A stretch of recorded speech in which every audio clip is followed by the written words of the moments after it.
හරි. අද දවසේදී අපි සාකච්ඡා කරන්නේ පොදුකාර්ය පිරිවැය ගැන. පොදුකාර්ය පිරිවැය කියලා අපි සාමාන්‍යයෙන් කතා කරන්නේ අපි ගත්තොත් මොකක් හරි නිෂ්පාදිතයක්. නිෂ්පාදිතයක් එක්ක පැහැදිලිවම හඳුනගන්න බැරි පිරිවැය තමයි මේ පොදුකාර්ය පිරිවැය නැත්නම් වක්‍ර පිරිවැය විදිහට අපි සාකච්ඡා කිරීමක් කරන්නේ. ඒ අනුව අපි මේ පොදුකාර්ය පිරිවැය කියලා කතා කරන්නේ ඕනෙම නිෂ්පාදිතයක් එක්ක පැහැදිලිවම හඳුනගන්න බැරි පිරිවැය ටික. උදාහරණයක් විදිහට ගත්තොත් අර මං කලින් කිව්වා ඉතින් ෂර්ට් එකක් ගත්තොත් එimhe ෂර්ට් එකක් එක පැහැදිලිවම හඳුන ගන්න බෑ මුරකරුගේ වැටුප. ඊට පස්සේ සුපරීක්ෂකගේ වැටුප.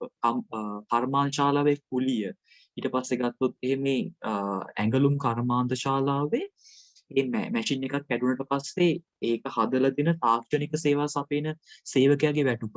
මෙන්න මේ වගේ දේවල් අපිට නිෂ්පාදිතයක් එක්ක පැහැදිලිවම හඳුන ගන්න බෑ. අන්නේ පැහැදිලිවම හඳුන ගන්න බැරි පිරිවැය කොහොමද නිෂ්පාදිතයක පිරිවැයකට ඇතුළත් කරන්නේ? මම තව පාරක් කියන්නම්. මොකක් හරි භාණ්ඩයක හෝ සේවාවක් එක්ක පැහැදිලිවම හඳුනගන්න බැරි පිරිවැයට අපි කියනවා පොදුකාර්ය පිරිවැය නැත්නම් වක්‍ර පිරිවැය කියලා. මෙන්න මේ වක්‍ර පිරිවැය කොහොමද නිෂ්පාදිතයක් තුළට අන්තර්ගත කරන්නේ? අන්න ඒක තමයි මේ පාඩමේදී අපි සාකච්ඡා කිරීම කරන්නේ. එහෙනම් අපි පියවරෙන් පියවර බලමු මේ පාඩමේ මොනවද තියෙන්නේ කියලා. හරි. මොන හරි ගැටලුවක් තිබ්බොත් අහන්න.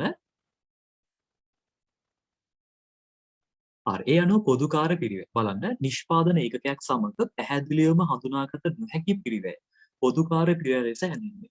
අපිට මේකට මේ පොදුකාර්ය පිරිවැය කියන එකට අපිට ඕන නම් වක්‍ර පිරිවැය කියලා කියන්නත් පුළුවන්. වක්‍ර පිරිවැය කියලා කියන්නත් පුළුවන්.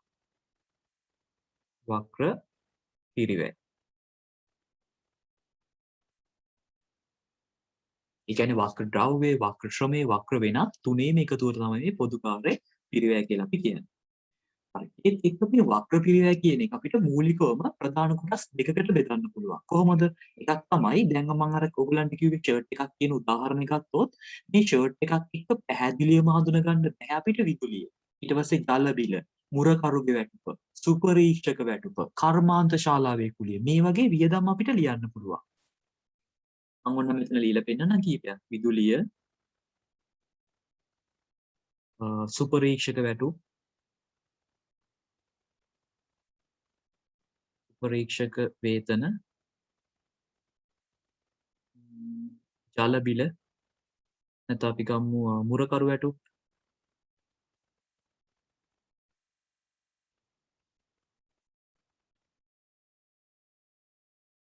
ඊට පස්සේ කම්හල් කුලිය මේ වගේ අපිට වියදම් ලියන්න පුළුවන්. කම්හල් කුලිය.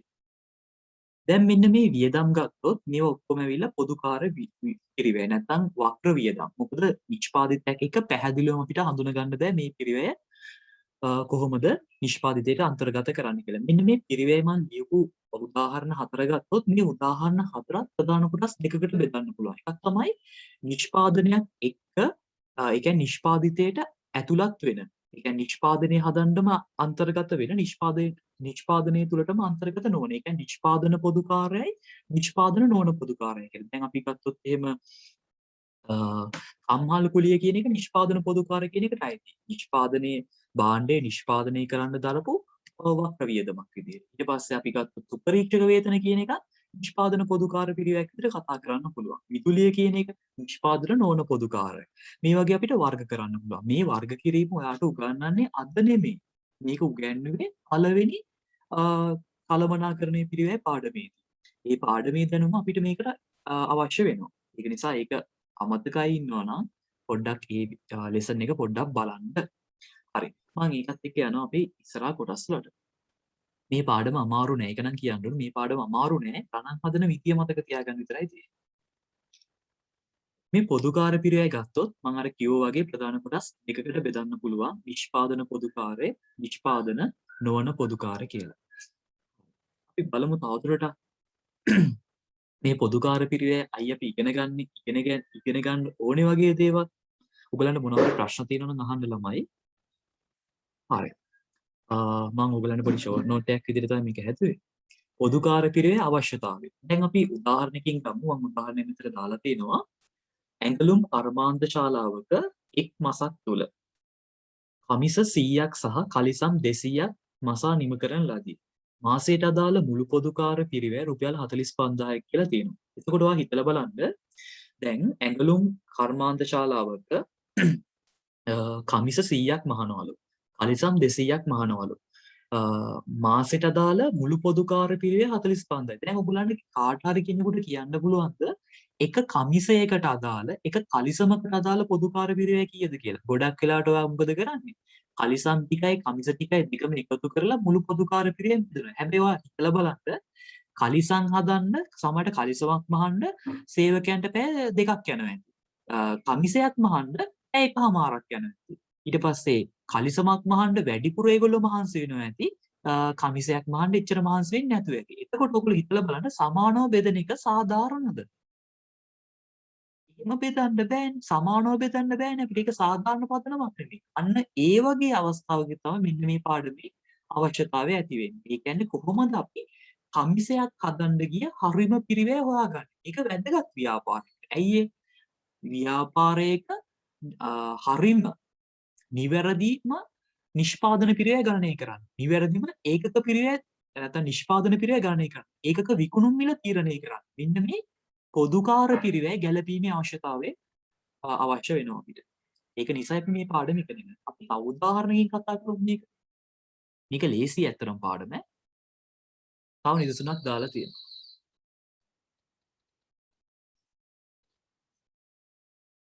හරි බලන්න. ඇඟලුම් කර්මාන්ත ශාලාවක මේ අකුරු ගණන් ගන්න එපා මාරු වෙලා තිබ්බට එක් මාසක් තුල කමිස 100ක් සහ කලිසම් 200ක් මසා නිම කරන ලදී. මාසයට අදාළ මුළු පොදුකාර පිරිවැය කමිස අංශයේ 12000යිලු කලිසම් අංශයේ 28000යිලු සහ සේවා අංශයේ පොදුකාරයේ රුපියල් 5000යිලු. ඒ මොකක්ද කියලා තියෙන්නේ? ඒ කියන්නේ මෙහෙමයි. දැන් ඔයා හිතලා බලන්න ඇඟලුම් කර්මාන්ත ශාලාවක්. දැන් මම මෙතන ඇඟලුම් කර්මාන්ත ශාලාවක් තමයි අඳින්නේ. මේ තියෙන ඇඟලුම් කර්මාන්ත ශාලාවේ ප්‍රධාන ශාලාව කියලා හිතන්න. මේකේ හිතන්න අංශ දෙකක් තියෙනවා. ඒ කියන්නේ මේකේ කොටස් දෙකක් තියෙනවා. නෑ කොටස් තුනක් තියෙනවා කියලා හිතමු අපි. කොටස් තුනක් තියෙනවා. එකක් තමයි කමිස අංශය. කමිස අංශය. ඊට පස්සේ ඔන්න තියෙනවා කලිසම් අංශය.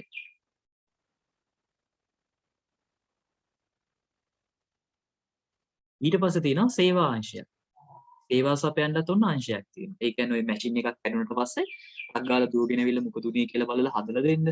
ඒ වගේ අර තාක්ෂණික සේවා සපයන්නත් කට්ටිය ඉන්නවා. නැත්තම් හිතන්නකෝ ඇඟලුම් කර්මාන්ත ශාලාවක මැෂින් 200ක් 300ක් තියෙන වෙලාවකදී මැෂින් එකක් හැදුනොත් දෙකක් හැදුනොත් මොකක් හරි ප්‍රශ්නයක් වුණොත් ඒව හදලා දෙන්නේ කවුද? නැත්තම් මොකක් හරි වෙන මොනවා හරි තාක්ෂණික ගැටලුවකදී ඒව හදලා දෙන්න කට්ටිය ඉන්නේ. ඒ කියන්නේ තාක්ෂණික අංශයක් තියෙන්න ඕනේ.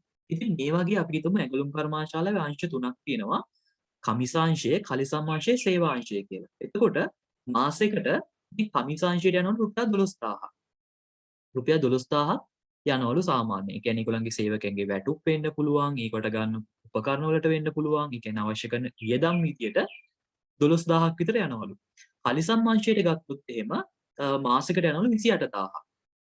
සේවාංශයේ කට්ටියට විතරක් යනවලු වැටුප් පණම් මනම් වෙන්න ඇති රුපියල් 5000ක්. මෙන්න මෙහෙම පිරිවැය ටිකක් වැය වෙනවා කියලා හිතන්න. දැන් ඕගොල්ලන්ට ගානක දෙනවා කමිසාංශය ඒ කියන්නේ මාසෙකට කමිස 100ක් මහනවා කියලා. සහ කලිසම් 200ක් මහනවා කියලා. එතකොට ගොඩක් වෙලාවට මම ඔයගොල්ලන්ගෙන් අහුවොත් එහෙම කමිසයක් මහන්න කොච්චර පිරිවැයක් වැය වෙනවද කියලා ඔයා මොකද කරන්නේ? 12000 100ෙන් බෙදලා උත්තරේ කියනවා. ඊට පස්සේ කලිසමක් මහන්න කොච්චර වැය වෙනවද කියලා ඇහුවොත් ඔයා 28000 200ෙන් බෙදලා මට උත්තරේ කියයි. හැබැයි ඔයා ඇත්තටම හිතලා බලන්න ඒ උත්තරේ හරිද කියලා. ඇයි දන්නවද? දැන් මේකේ සේවාංශිකුත් තියෙනවනේ. එතකොට මේ දැන් හිතන්න කමිසාංශයේ කමිස මහලා විකුණනවා. කලිසම් අංශයේ කලිසම් මහලා විකුණනවා. එතකොට සේවාංශය මොකද කරන්නේ? සේවාංශයක් තියෙන්නේ මේ දෙන්නටම සේවා සපයන්න. එතකොට මේ සේවාංශයේ නිමුමක් වෙන්නේ නැහැ. එතකොට ඒකේ පිරිවැය ටිකක් ඒ කියන්නේ ඒගොල්ලෝ හිටියේ අර දෙන්නට උදව් කරන්නනේ. එහෙනම් අපිට සිද්ධ වෙනවා ව්‍යාපාරයක මෙන්න මේ වගේ සේවා සපයන්න යුනිට් එකක් තියෙනවා නම් ඒ යුනිට් එකේ පිරිවැය නැත්නම් සේවාංශයේ පිරිවැය නැත්නම් සේවා දෙපාර්තමේන්තුවේ පිරිවැය අනිකුත් අංශවලට බෙදලා දෙන්න. අන්න එහෙම කළොත් තමයි අපිට නිවැරදිම පිරිවැයක් ගණනය කරන්න පුළුවන්කම හම්බෙන්නේ. දැන් අපිට ඒ වගේ දේවල් ඉතල කරන්න බෑ. ගානේ දෙන්න ඕනේ. ඒගොල්ලෝ අපිට කියයි සමහර විට සේවාංශය රුපියල් 3000ක නැත්නම් සේවාංශය විසින් වැඩිපුරම සේවා සපයලා තියෙන්නේ කලිසම් අංශයට. නැත්නම් අපි ගත්තොත් එහෙම පහෙන් 3ක් සේවාංශයේ පිරිවෙන් පහෙන් 3ක් කලිසම් අංශයට බෙදන්න. නැත්නම් සේවාංශයෙන් පහෙන් 2ක් කමිස අංශයට බෙදන්න. අන්න ඒ වගේ ගානක දෙන්න ඕනේ. එහෙම දුන්නට පස්සේ නැත්නම් මේ වගේ නිමවුමක් බිහි වෙන්නේ නැති සේවාංශවල පිරිවැයක් අර නිෂ්පාදනයක් නැත්නම් නිමවුමක් බිහි වෙන අංශවලට බෙදලා දෙන්න. ඊට පස්සේ තමයි අපි නිවැරදිව පොදුකාර පිරිවැය ගණනය කරන්න ඕනේ. ඒකටත් මේ පාඩම ඉගෙන ගන්න එක වැදගත් වෙනවා. මම තාම පැහැදිලි කරන්නේ මේ පාඩමේ අවශ්‍යතාවය ගැන. අපි තව ගණන් වලට ආවෙ නැහැ. උදාහරණයකට යන්න. මේ උදාහරණ වලින් තමයි පැහැදිලි වෙන්නේ. නැත්නම් ඉතින් අර මේක පාඩම ලේසි තේරුම් ගන්න ඕන නිසා මම උදාහරණ කියන්නේ. ඔයාලට ප්‍රශ්නයක් තියෙනවා නම් මම කැමතියි අහනවා නම්. මොකද මම හැමෝටම තේරෙන්න කියලා හිතාගෙන තමයි ඉතින් කියා දෙන්නේ. ඒක නිසා කාටම හරි මොනවා හරි අපැහැදිලි දැනක් තියෙනවා නම් අහනවා නම් මම කැමතියි. එතකොට මට අපිට සාකච්ඡා කරලා ඒ ටික කතා කරන්න පුළුවන්.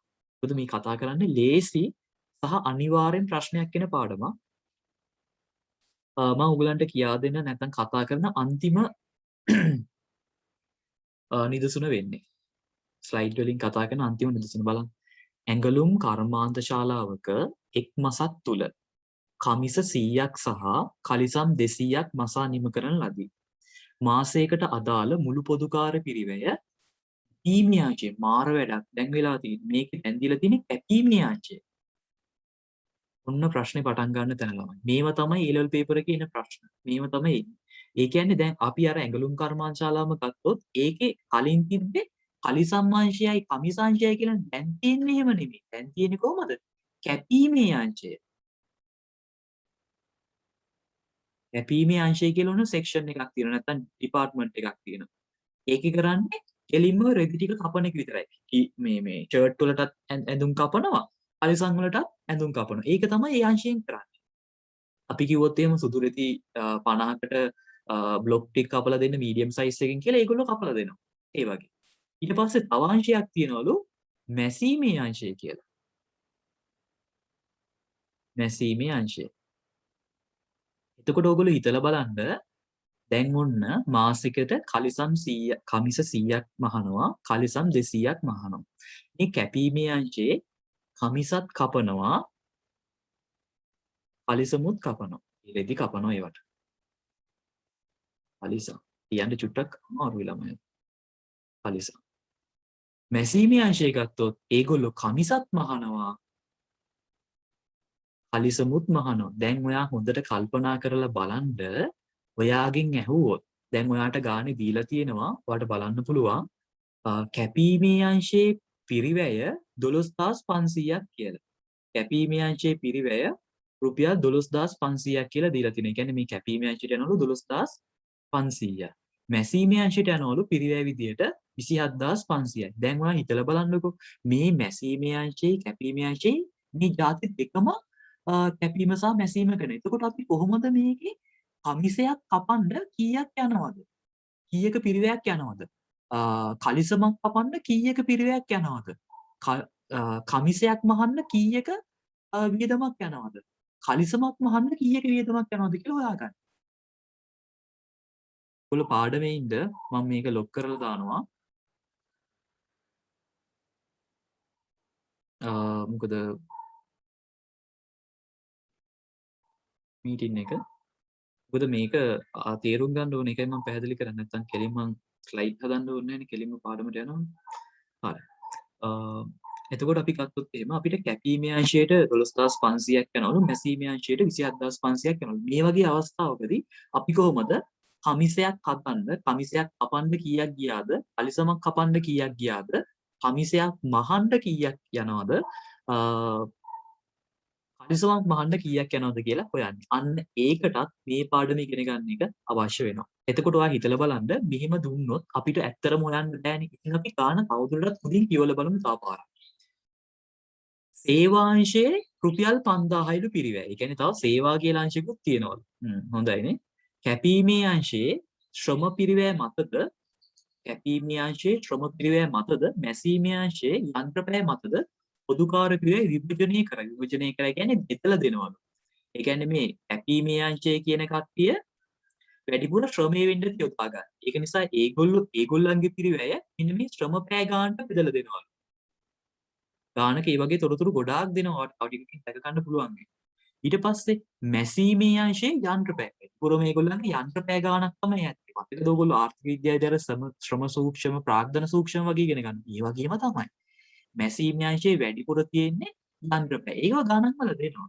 ඉතින් යන්ත්‍රපෑ ගාන ඔන්න 10000ක් කියලා දීලා තියෙනවා. මතද පොදුකාර්ය පිරිවැය විභජනය කරයි. කියන්නේ බෙදලා දෙනවා. සේවාංශය සමනේ නෙමෙයි සමානව නිෂ්පාදන අංශයන්ට සේවා සපයන බව සලකන්න. ඒ කියන්නේ සේවාංශයේ 5000ක වියදමක් තියෙනවානේ. අන්න ඒ පිරිවැය සේවාංශයේ මේ දෙගොල්ලන්ටම සමානව නම් සේවා සපයන්නේ 5000 පිට දෙකෙන් බෙදලා දෙන්න පුළුවන්. එතකොට පුළුවන් මේ 2500ක් කැපීමේ අංශයට දෙන්න, මැසීමේ අංශයට 2500ක් දෙන්න. එතකොට අපිට පුළුවන් නිවැරදිම මැසීමේ අංශයේ පොදුකාර්ය පිරිවැය ටික හොයාගන්න 30000යි කියලා. නිවැරදිම කැපීමේ අංශයේ පොදුකාර්ය පිරිවැය ටික හොයාගන්න පුළුවන් කීයද 15000යි කියලා. මෙන්න මේ විදිහට අපිට නිවැරදිම පිරිවැය හොයාගන්න පුළුවන්. හැබැයි අපින් අහලා තියෙන්නේ ඒකක පිරිවැයනේ. එතකොට අපි ඒ උත්තරේ හදන්නේ මෙහෙමයි. දැන් අපි හොයාගත්තා කැපීමේ අංශයේ මුළු පොදුකාර්ය පිරිවැය 15000යි, මැසීමේ අංශය 30000යි කියලා. මේකේ තොරතුරක් තිබුවාට මතක නම් කැපීමේ අංශය ශ්‍රමපැය මතද මැසීමේ අංශයේ යන්ත්‍රපෑ මතද පොදුකාර්ය පිරිවැය විභජනය කරයි. පුරවාගත්තොත් කැපීමේ අංශයට 15000ක් ගියානේ නේද? 15000ක් ගියා. ඒ පැය කීයකටද? ශ්‍රම පැය 5000කට. එහෙනම් මේක 5000න් බෙදන්න පුළුවන්. ඒව ගණන් වල දෙනවා ළමයි. කැපීමේ අංශයේ ශ්‍රම පැය පදනම මතද? ඒ වගේ දෙනවා. එතකොට අපිට මේක 5000න් බෙදන්න පුළුවන්. එක්කොට වාට එනවා රුපියල් 3ක් කියලා. ඒ කියන්නේ මොකක්ද? පැයකට යන්නේ රුපියල් 3යිලු. එතකොට ඔයා හිතන්නකෝ අපි හිතමු කමිසයක් මහන්න පැය 2ක් ගියා කියලා. කමිසයක් කපන්න පැය 2ක් ගියා නම් කැපීමේ අංශයේ කමිසයක පිරිය වෙන්නේ රුපියල් 6යි. අන්න එහෙම ගන්න. මම තව පාරක් කියන්නම්. එතකොට මෙහිම අපි බෙදනවා ඒ දීලා තියෙන පදනමේ. අපි ගත්තොත් මැසීමේ අංශයේ මුළු පොදුකාර්ය පිරිය 30000ක් කියලා ආවනේ. ඒ 30000 අපිට පුළුවන් යන්ත්‍රපෑ පදනම මත බෙදන්න. 30000 බෙදන්න පුළුවන් අපිට 10000න්. ඉතින් 3 එතකොට රුපියල් 3ක් කියලා එනවා. එතකොට ඔයා හිතලා බලන්න මේ තියෙන්නේ සාමාන්‍යයෙන් කැපීමේ අංශයේ පැයකට යන ගාන. කැපීමේ අංශයේ පැයක පිරිවැය තමයි මේ තියෙන්නේ. පැයකට යන ගාන. මේ තියෙන්නේ මැසීමේ අංශයේ පැයකට යන පිරිවැය. ඉතින් ඔයාලට ගානක දුන්නොත් එහෙම කමිසයක් කපන්න පැය 2ක් යනවා. කමිසයක් මහන්න පැය 3ක් යනවා කියලා. ඔයාලට කමිසයකට දාලා මුළු පිරිය හොයාගන්න පුළුවන්. ඒවත් ගානේ දෙනවා. ඒ කියන්නේ කමිසයක් කපන්න පැය 2යි නම් 3 ගානේ 2ක් රුපියල් 6ක්. එතකොට කමිසයක් මහන්න පැයකට රුපියල් 3ක් යනවා නම් ඒ වගේ පැය 3ක් යනවා රුපියල් 9යි. ඒ කියන්නේ කමිසයකට දාලා මුළු පොදුකාර්ය පිරියය වෙන්නේ රුපියල් 15යි. ඒ වගේ හොයාගන්න පුළුවන්. දැන් අපි කතා කරන්න යන්නේ මෙන්න මේ විදිහට පොදුකාර්ය පිරිවැය කොහොමද ගණනය කරන්නේ. මම මේ ලිව්ව විදිහට නෙමෙයි. ඔයා හිතලා ගන්නවත් නෙමෙයි. මේක ගොඩක් ලේසි ක්‍රමයකට හදන්නයි දැන් අපි යන්නේ. අපි එහෙනම් ටියුට් එකට ගිහිල්ලා ඒ ටික සාකච්ඡා කරමු. මේ කතා කරපු එක ඔයාට තේරුණා නම් හොඳයි. තේරුම් නැත්නම් ගණන් ගන්න එපා. තේරෙයි. ඊළඟ මොනවා හරි ගැටලු තියෙනවා නම් අහන්නත් පුළුවන්. තව පොඩි කරුණක් තියෙනවා මතක් කරන්න. දැන් අපි පොදුකාර්ය පිරිවැය කොහොමද මේ පොදුකාර්ය පිරිවැය ආශ්‍රිත ගැටලු විසඳන්නේ? නැත්නම් පියවර 4කින් තමයි මේ පොදුකාර්ය පිරිවැය ආශ්‍රිත ගැටලු අපි විසඳන්නේ. මම ඒක කතා කරලම අපේ ටියුට් එකට යන්න. මේ පොදුකාර්ය පිරිවැය සේවීමේ ක්‍රියාපිළිවෙලක් තියෙනවා. මුලින්ම කරන්නේ පොදුකාර්ය පිරිවැය රැස් කරනවා. ඒ කියන්නේ මොනවද ව්‍යාපාරයේ තියෙන පිරිවැය ටික කියලා හොයාගන්න. ඒක ඕගොල්ලන්ට කරන්න දෙයක් නෑ. ඒක ගානක දෙනවා. ගාන දෙනවා. වියදම් ටික ඔයාලට ගාන දෙනවා. විදුලිය මෙච්චරයි, කම්හල් කුලිය මෙච්චරයි, ඊට පස්සේ ජල බිල මෙච්චරයි, මුර කරු වැටුප් මෙච්චරයි. ඒ වගේ ඔයාලට පොදුකාර්ය පිරිවැය ටික දෙනවා ගාන. ඒක නිසා ඔයාලට අමුතුවෙන් ඕක රැස් කරන්න දෙයක් නෑ. ඒ කියන්නේ අංක එක එච්චර වැඩක් නෑ. ඒක ඔයාලට දෙනවා. අංක 2. පොදුකාර්ය පිරිවැය ප්‍රතිපාදනය හා විභජනය. ඒ මොකක්ද ඒ කියන්නේ? ඒ කියන්නේ ළමයි මෙහෙමයි.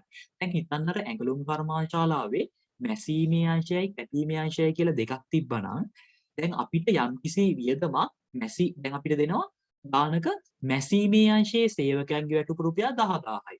කැපීමේ අංශයේ සේවකයන්ගේ වැටුප රුපියල් 15000යි. අන්න එහෙම දුන්නොත් අපිට ඒ වියදම කෙලින්ම එකක් කැපීමේ අංශයට එකක් මැසීමේ අංශයට කියලා කෙලින්ම දාන්න පුළුවන්. මොකද කෙලින්ම කියනවනේ ගන්න. කැපීමේ අංශයේ සේවකයන්ගේ වැටුප මෙච්චරයි.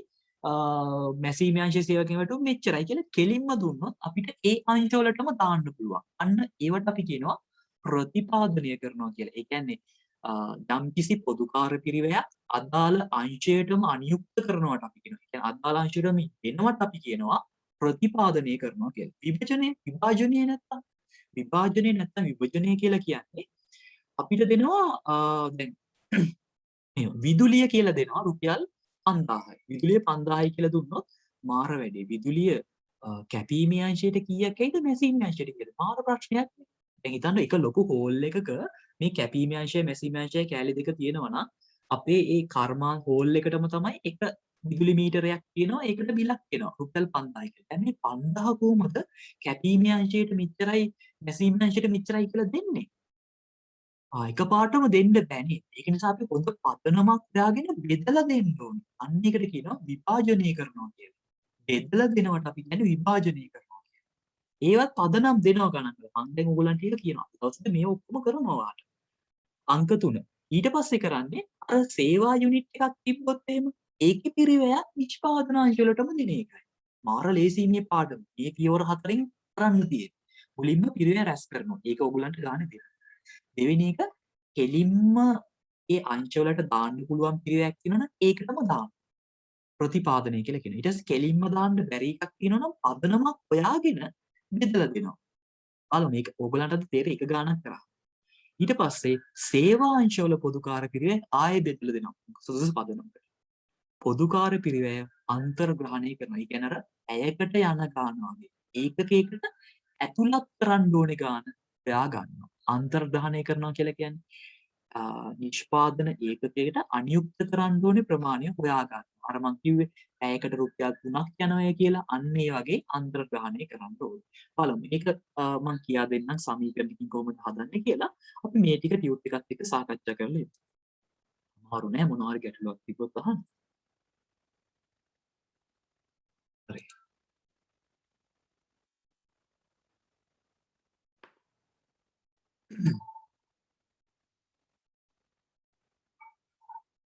පොදුකාර්ය පිරිවෙල. අපි බලමු මේ ටියුට් එකත් එක්ක එකපාරක් කතා කරගෙන යනවා. පොදුකාර්ය පිරිවෙල හැඳින්වීම. නිෂ්පාදන ඒකකයක් සමග ඍජුවේ හඳුනාගත නොහැකි වියදම් පොදුකාර්ය පිරිවෙල ලෙස හැඳින්වීම. මේක ටියුට් එක තියෙන කට්ටිය හයිලයිට් කරගන්න.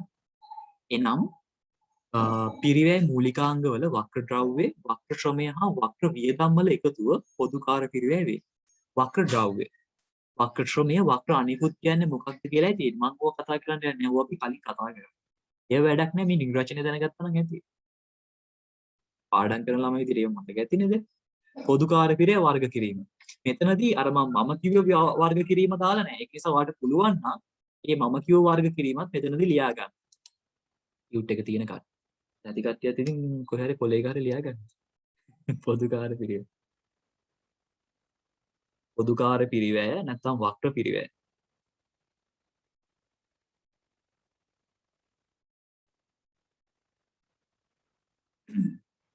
මෙතන මේ දීලා තියෙන පදනම් ටික අපි මීට කලිනුත් අර පිරිවැය ටියුට් එකේදී කතා කළා.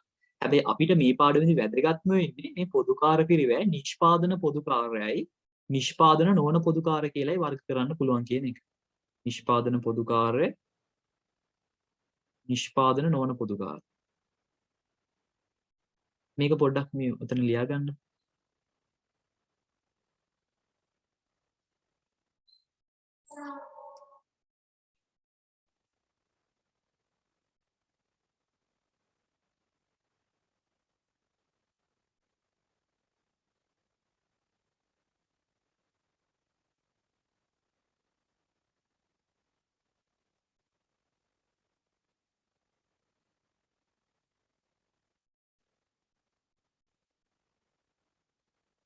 පොදුකාර නැත්නම් වක්‍ර පිරිය අපිට කොටස් දෙකකට බෙදන්න පුළුවන් නිෂ්පාදන පොදුකාර නිෂ්පාදන නොවන පොදුකාර කියලා.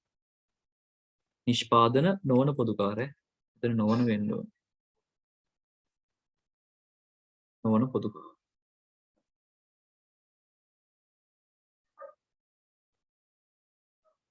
මොකද මේ මෑත කාලේ සිලබස් එකේ ප්‍රශ්න අහද්දී අපෙන් අහලා තියෙනවා නිෂ්පාදන පොදුකාර කීයද කියලා. නැත්නම් නිෂ්පාදන නොවන පොදුකාර කීයද කියලා. ඒක නිසායි මම මේ වර්ග කිරීම ගත්තේ. නැත්නම් මේක මේ වෙනම කතා කරන්න ඕන වර්ග කිරීමක් නෙමෙයි. හරි. මේව වැඩක් නෑ මේව කලින් තිබ්බා. පළවෙනි අපේ පිරිවැය ටියුට් එකේ තිබ්බා. නිෂ්පාදන ඒකකයක පිරිවැය සහ පොදුකාර පිරිවැය. කිසියම් නිෂ්පාදනයක පිරිවැය තීරණය කිරීමේදී එම අයිතමය තුල අඩංගු ඍජු ද්‍රව්‍ය, ඍජු ශ්‍රමය, ඍජු අනිකුත් පහසුවෙන්ම හඳුනා ගන්න පුළුවන්. ඍජු වියදම් පමණක් සැලකිල්ලටගෙන නිෂ්පාදන ඒකකයක පිරිවැය සෙවීම වැරදි සහගතයි. මන්දයක් වක්‍ර වියදම්. ඒ කියන්නේ පොදුකාරයක් ටිකක් නිෂ්පාදනයේ දරා තියෙන සත්‍ය වියදම්. මොකද හිතන්නකො ඇඳුමක් මහන්න අර තාක්ෂණික ශිල්පියා වැඩක් නැහැ. හැබැයි එයා හිටියේ නැත්නම් ඇඳුම් මහන්න වෙන්නේ නැහැ. මොකද එයා තමයි මැෂින් එක හදලා දුන්නේ කැඩුනට පස්සේ. ඉතින් ඒගොල්ලෝ අවශ්‍ය වෙනවා මේකට වැදගත් වෙනවා. එහෙයින් ඒකකයකට අදාළ පොදුකාර වියදම් සොයාගත යුතුයි. නමුත් වක්‍ර වියදම් නිෂ්පාදන ඒකකයක් සමග ඍජුව සම්බන්ධ කළ නොහැකි නිසා. ඒ කියන්නේ කෙලින්ම හඳුනා ගන්න බැහැ. බැරි නිසා මේ තරම් පහසු ක්‍රියාවක් නොවේ.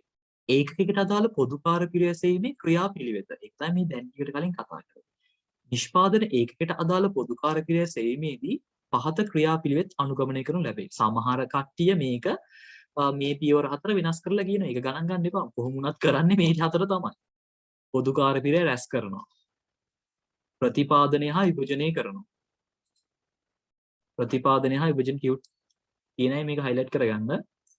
සේවා මධ්‍යස්ථානවල පොදුකාර පිරිවැය නිෂ්පාදන මධ්‍යස්ථානවලට යලි විභජනය කරනවා. මේකට ද්විතීක විභජනය කියලාත් කියනවා. ඒවා highlight කරගන්න. සේවා මධ්‍යස්ථානවල පොදුකාර පිරිවැය නිෂ්පාදන මධ්‍යස්ථානවලට බෙදලා දෙනවා. ඒ කියන්නේ අර සේවා යුනිට් එකේ ටික නිෂ්පාදනාංශයට බෙදලා දෙනවා. ඒකට හේතුව තමයි සේවාංශයෙන් අර නිමවුමක් බිහි වෙන්නේ නැහැ. දැන් කමිසාංශයෙන් කමිස බිහි වෙනවා.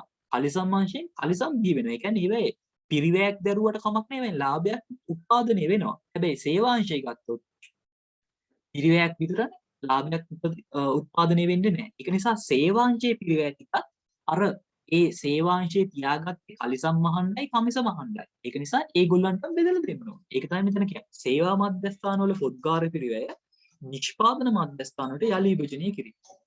ඊට පස්සේ අන්තර්ග්‍රහණය කියන්නේ එකකට කොච්චර යනවා කියලා හොයාගන්න. බලමු අන්තර්ග්‍රහණය දැම්ම කරන්නේ. මුලින්ම පොදුකාර පිරිවැය රැස් කිරීම. මේ රැස් කිරීම කියන එක සමහර අයට නම් ටිකක් අමාරුයි ඈ. ඒකේ අමාරුයි කියන්නේ හේතුවක් තියෙනවා බලමු අපි ඒක. හැබැයි මේක ටික දවසක් යනකොට නිකම්ම හුරු වෙනවා. පොදුකාර පිරිවැය රැස් කිරීම. මූලාශ්‍ර ලේවිලි භාවිතයටගෙන ආයතනයෙන් තරා ඇති සියලු පොදුකාර පිරිවැය රැස් කර ගැනීම ඉන්නදාස් වේ. ඒ කියන්නේ අපි ගත්තොත් නිකන් මේ සාමාන්‍ය වියදම් ගත්තොත් කම්හල් කුලිය ගන්න ඒ කියන්නේ හොයාගන්නේ බදු කර ඔප්පු වලින් කිවිසුම් වලින් වගේ දේවල් වලින්.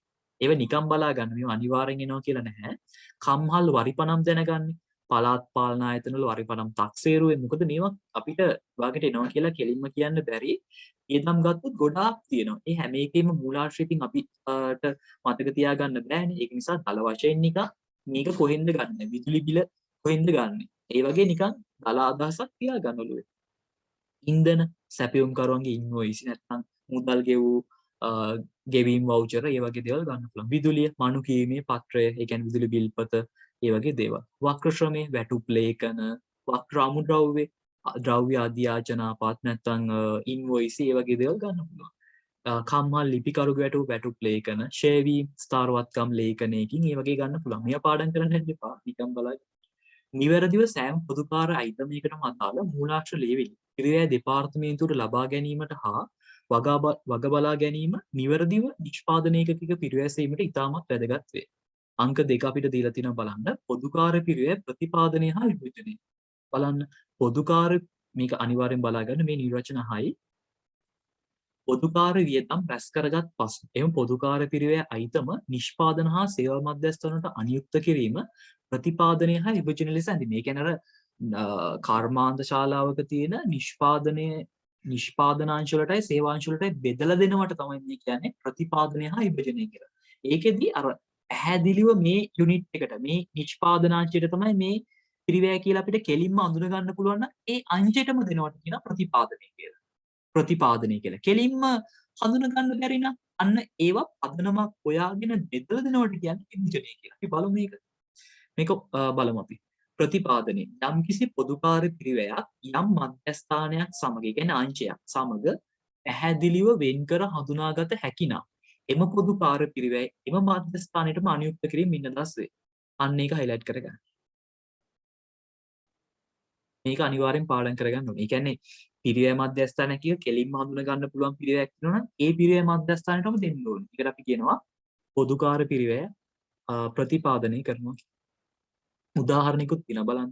ඇඟලුම් කම්හලක කලිසම් අංශය හා කමිස අංශය වෙනුවෙන් වෙන වෙනම විදුලි මීටර දෙකක් සවි කර තිබේ නම් කිනේක අංශ පාවිච්චි කළ විදුලි බල වියදම වෙන වෙනම පැහැදිලිව හඳුනාගත හැකි බැවින් එවැනි අවස්ථාවකදී විදුලි ගාස්තු ප්‍රතිපාදනය කරනවා. ඒ කියන්නේ දැන් අර ආරමාංශාලාවේ හිතන්න කලිසම් අංශයයි කමිස අංශයයි දැන් දෙකක තියෙන්නේ කියලා. ඒ කියන්නේ එක බිල්ඩින් දෙකක තියෙන්නේ. එතකොට ඒ වගේ අවස්ථාවක අපිට පුළුවන් විදුලි මීටර දෙකක් හයි කරන්න. බිල්ඩින් දෙකට. එතකොට එක බිල්ඩින් එකක තියෙන්නේ කලිසම් අංශය නම් ඒකේ විදුලි මීටරයට ගිය අපගාන රුපියල් 5000යි නම් ඒ 5000 කෙලින්ම කලිසම් හදන්න ගිය පිරිවැයක් විදිහට ගන්න පුළුවන්. ඊට පස්සේ කමිස මහන බිල්ඩින් එකේ විදුලි ගාස්තු රුපියල් 2000යි නම් ඒක කමිස හදන්න ගිය පිරිවැයක් විදිහට ගන්න පුළුවන්. ඒ කියන්නේ කෙලින්ම ඒ යුනිට් එකට බෙදලා දෙන්න පුළුවන්. අපි තා පාරක් වුණයි උදාහරණ බලමු. ඇඟලුම් කම්හලක කලිසම් අංශය හා කමිස අංශය වෙනුවෙන් වෙන වෙනම විදුලි මීටර දෙකක් සවි කර තිබේ නම් එකිනෙක අංශ පාවිච්චි කළ විදුලි බල වියදම වෙන වෙනම පැහැදිලිව හඳුනා ගන්න පුළුවන්. කලිසම් අංශයට මෙච්චරක්ය, කමිස අංශයට මෙච්චරක්ය කියලා. එතකොට විදුලි ගාස්තු ප්‍රතිපාදනය කරන්න. ඒ කියන්නේ ඒගොල්ලන්ටම දෙනවා. ඒ බිල් දෙක ඒගොල්ලන්ටම දෙනවා. ඒගොල්ලන්ගේ පිරිවැයක් විදියට. විභාජනය. යම්කිසි පිරිවැයක් ඒකත් highlight වෙන්න ඕනේ. යම්කිසි පිරිවැය මධ්‍යස්ථානයක් සමග පැහැදිලිව හඳුනාගත නොහැකි පොදුකාර පිරිවැය යම්කිසි සාධාරණ පදනමක් භාවිතයෙන් නිෂ්පාදන හා සේවා මධ්‍යස්ථාන අතර බෙදා වෙන් කිරීම ඉන්නදාස් වේ. ඒ කියන්නේ උදාහරණයක් තියෙනවා බලන්න. ඇඟලුම් කම්හලක කලිසම් අංශයේ කමිස අංශයේ වෙනුවෙන් පොදු විදුලි මීටරයක් තියෙනවා. හිතන්න අර දෙකම තියෙන එක හෝල් එකේ. පොදු විදුලි මීටරයක් සවි කර තිබේ නම් ලැබෙන විදුලි බල වියදම යන්ත්‍ර ධාවන පැය භාවිතා කළ කිලෝවොට් යනාදී සාධාරණ පදනමක් භාවිතයෙන් පිරිවැය මධ්‍යස්ථාන අතර විභජනය කරන්න ඕනේ. ඒ කියන්නේ ඒ වගේ හෝල් එක වෙනුවෙන්ම එක විදුලි මීටරයක් තියෙන අවස්ථාවකදී අපි කලිසම් වලට කොච්චර වියදමක් විදුලියක් ගන්නවද, කමිස වලට කොච්චර විදුලියක් ගන්නවද කියලා බලන්නේ සාධාරණ පදනමකින්. ඒ කියන්නේ සමහරට වෙන්න පුළුවන් මොකද්ද භාවිතා කළ කිලෝවොට් පැය ගාණෙන් වෙන්න පුළුවන්. නැත්නම් අපි හිතමු නැත්නම් යන්ත්‍ර ධාවන පැය ගාණෙන් වෙන්න පුළුවන්. ඒ වගේ යම්කිසි සාධාරණ පදනමකින් බෙදලා දෙන්න පුළුවන්. ඒවට කියනවා විභජනය කරනවා නැත්නම් විභාජනය කරනවා කියලා. හරි. ඔන්න ඕගොල්ලන්ට එතනින් පස්සේ එනවා පොඩි අභ්‍යාසයක්. මම මේ එකම අභ්‍යාසය දාලා තියෙන අවස්ථා 4ක් විතර හදන්න. බලමු අපි. ඔන්න පොඩි ප්‍රශ්නයක් තියෙනවා ඔයගලන්ට. සීමිත සවිමත් නිෂ්පාදන සමාගමේ සපත්තු සෙරෙප්පු යනුවෙන් නිෂ්පාදනාංශ දෙකක් හා සේවාංශයක් පවතී. මම මේ ගාන පොඩ්ඩක් අරගෙන යන්නම්. ගාන හදන තැනට.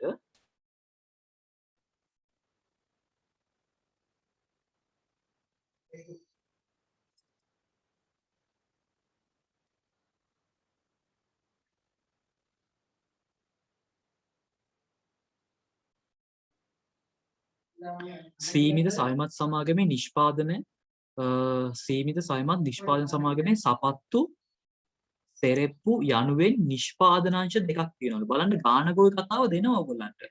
සහ සේවාංශයක් පවතී. සේවාංශිකුත් තියෙනවා. ඒ කියන්නේ ඔන්න නිෂ්පාදනාංශ දෙකයි සේවාංශයයි.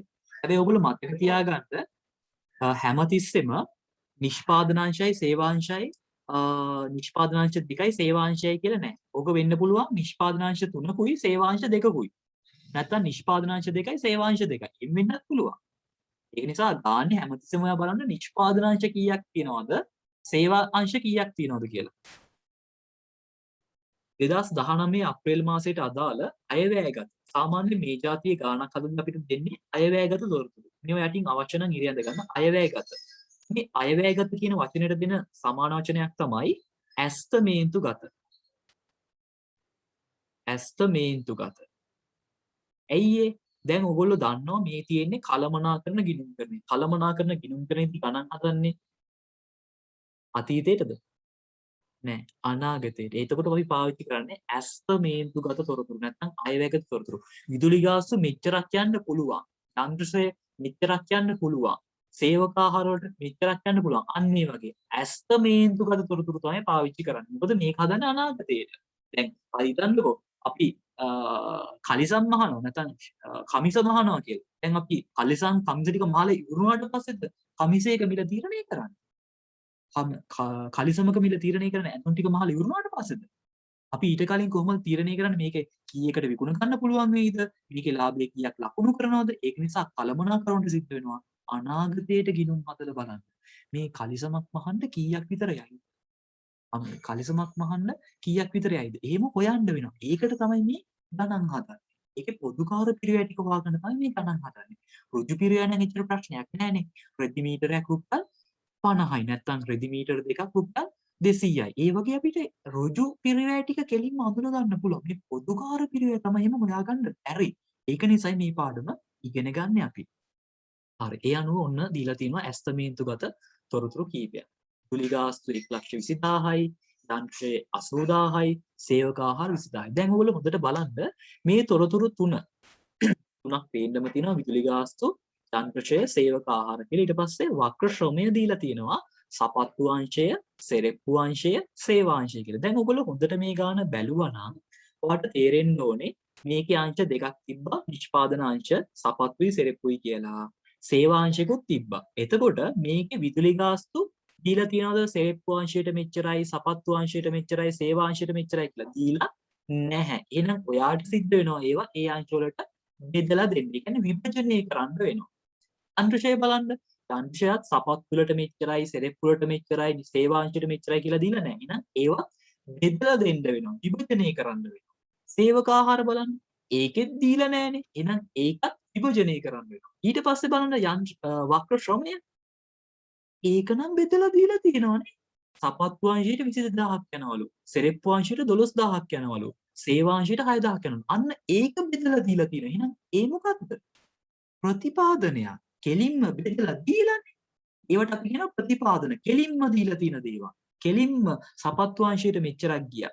සෙරෙප්පු අංශයට මෙච්චරක් ගියා. එහෙම කෙලින්ම දුන්නොත් අපි ඒවට කියන්නේ ප්‍රතිපාදනය කිරීම කියලා. අනිකුත් අයවැයගත තොරතුරු. මේ තියෙන්නේ රුපියල් දත්ත නෙමෙයි. මේ තියෙන්නේ නිකන් ඔය භූමි ප්‍රමාණය වර්ග මීටර වලින් යන්ත්‍ර වටිනාකම නම් රුපියල් වලින් දීලා තියෙනවා. සේවක සංඛ්‍යාව මේ වගේ අනිකුත් තොරතුරුත් ගානක දෙනවා. අපින් අහලා තියෙන්නේ බලන්න පොදුකාර පිරිවැය ප්‍රතිපාදනය හා විභජනය කරමින් පොදුකාර පිරිවැය විශ්ලේෂණ පත්‍රිකාව පිළිල කරන්න. මේක ඔයගොල්ලන්ගේ දෙවෙනි පේපර් එකේ දෙවෙනි ප්‍රශ්නේ. අහන්නේ මේකක් තමයි. හැමදාම අහන්නේ මේක.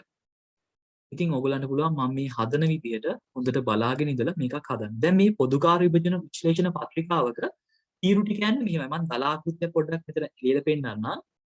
නිකන් ඇඳලා පෙන්නන්නම්. අයිතමය අයිතමය කියලා තීරුවක් එනවා. නැත්නම් විස්තරය කියලා කියන්නත් පුළුවන් අයිතමය. මේකෙදි ලියන්නේ මේ වියදම් මොකක්ද? ඒ කියන්නේ විදුලි ගාස්තුවද, සේවක වැටුප්ද, අන්න ඒ වගේ අයිතම ටික ලියාගෙන යන්න. ඊට පස්සේ පදනම ලියන්න ඕනේ. ඒ කියන්නේ මේක කෙලින්ම අඳුන ගන්න පුළුවන් එකක්ද? විභජන පදනම ලියන්න ඕනේ. කෙලින්ම අඳුන ගන්න පුළුවන් එකක්ද? ඒ කියන්නේ ප්‍රතිපාදනයක්ද? නැත්නම් මේක බෙදලා දෙන්න ඕන එකක් නම් කොහොමද බෙදලා දෙන්නේ? අන්න ඒ වගේ දේවල් සඳහන් කරන්න ඕනේ මෙතන. දැන් බය වෙන්න එපා මේව ලේසි. පදනම ලියන්න ඕනේ. මොකද්ද පදනම කියලා මම කියා දෙන්නම්. ඊට පස්සේ මුළු පොදුකාර පිරිවැය ටිකට තීරුවක් ඕනේ. මුළු පොදුකාර පිරිවැය ටික කියන්නේ. ඊට පස්සේ නිෂ්පාදනාංශ දෙකක් තියෙනවනේ නිෂ්පාදනාංශ දෙකට තීරු දෙකක් ඕනේ. සේවාංශයක් තියෙනවනේ සේවාංශයට තීරුවක් ඕනේ. මෙන්න මේ විදිහට තමයි විශ්ලේෂණ පත්‍රිකාවක තීරු ටික හැදෙන්නේ. අයිතමනේ අනිවාර්යයි. පදනම අනිවාර්යයි. මුළු පොදුකාරය අනිවාර්යයි. අනිත් තීරු ටික ගාන අනුව වෙනස් වෙනවා. නිෂ්පාදනාංශ දෙකක් තිබ්බොත් නිෂ්පාදනාංශ දෙකට තීරු දෙකයි. සේවාංශ එකක් තිබ්බොත් එක තීරුවයි. සේවාංශ දෙකක් තිබ්බොත් ඒකටත් තීරු දෙකයි. ඒ විදිහට. දැන් මේ ගානේ ගත්තොත් නිෂ්පාදනාංශ දෙකයි සේවාංශයයිනේ තියෙන්නේ. එහෙනම් මේ ගානේ ආකෘතිය වෙන්න ඕනේ මෙන්න මේ විදිහ එකක්. ඔයාලට රූල් කරගන්න පුළුවන් මේ ප්‍රශ්න අංක 1 හදන්නේ.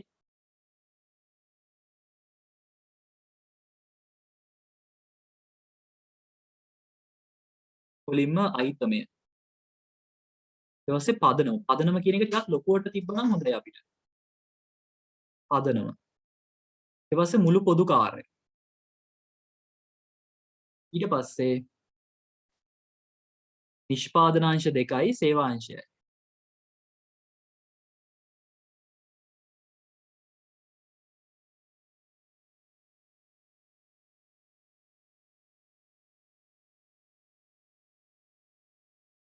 ඔයගලන්ට ලියා ගන්න පුළුවන් මේක.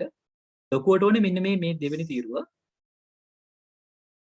ගානේ දීලා තියෙන නම ලියන්න හැමතිස්සෙම පොදුකාර්ය පිරය විශ්ලේෂණ පත්‍රිකාව. සමහර අය විභජන පත්‍රිකාව කියලාත් කියනවා. ගානේ කියලා තියෙන එක ලියන්න. පොදුකාර්ය පිරිවැය විශ්ලේෂණ පත්‍රිකාව.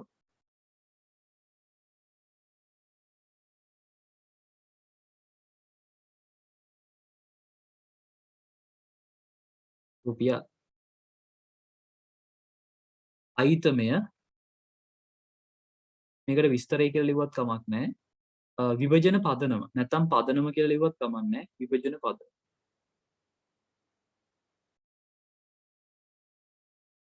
මේක තමයි ටිකක් ලොකුවටම ඕනේ තීරුව. ඊට පස්සේ මුළු පොදු කාර්ය නැත්නම් වටිනාකම කියලා ලිව්වත් හරි. මුළු පොදු කාර්ය. ඊට පස්සේ නිෂ්පාදන අංශ. ගාන අනුව තමයි මේ තීරු දෙක හැදෙන්නේ. නිෂ්පාදන අංශ, සේවාංශ. දැන් මේක නම් තිබ්බේ සපත්තු සෙරෙප්පුනේ. ඔව් සපත්තු සෙරෙප්පු.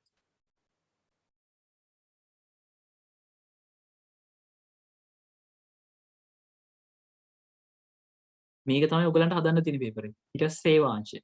සේවාංශයට නමක් තියෙනවා එක ලියන්න පුළුවන් නැත්නම් නිකම්ම සේවාංශය කියලා ලියන්න. නමක් නැත්තම්. හරි මේ ආකෘතිය ගහගන්න ටක් ගාලා.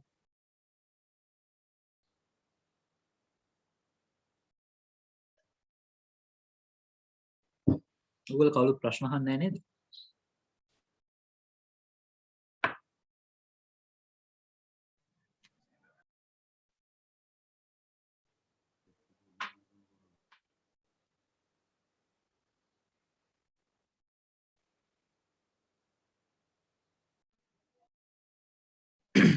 ටක් ගාලා මේක ගහගන්න.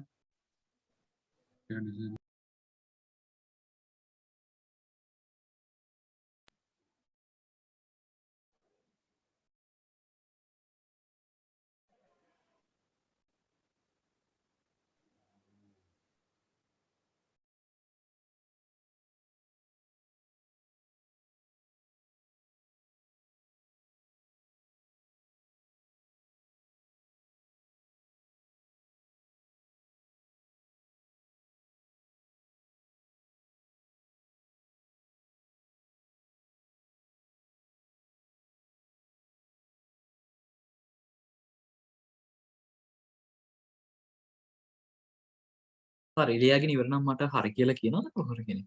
කෙනෙක් හරි කිව්ව ගමන් මම හදන්න ඉතුරු ටික සාකච්ඡා කරන්න.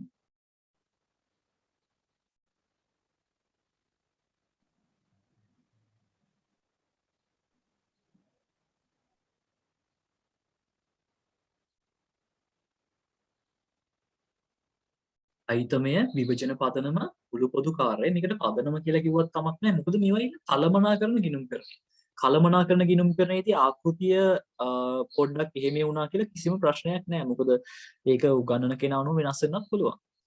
දල වශයෙන් මේක තමයි ආකෘතිය. අයිතමේ නැත්තම් විස්තරය කියලා ලියනවා. ඊට පස්සේ විභජන පදනම නැත්තම් පදනම. ඊට පස්සේ වටිනාකම නැත්තම් මුළු පොදු කාර්යය. ඊට පස්සේ නිෂ්පාදනාංශ ටිකයි සේවාංශ ටිකයි.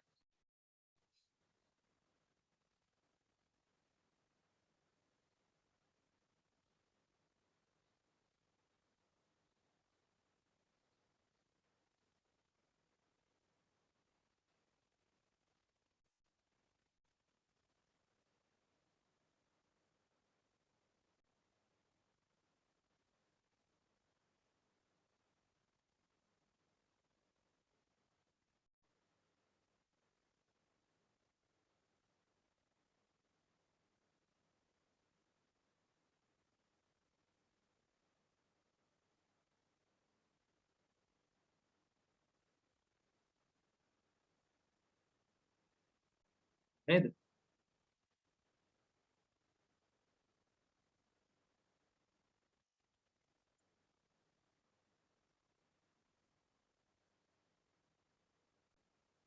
දැන් මැසේජ් කරන්න පුළුවන් ළමයි. කලින් chat එක මම අයින් කරලා තිබුණා තියෙන්නේ.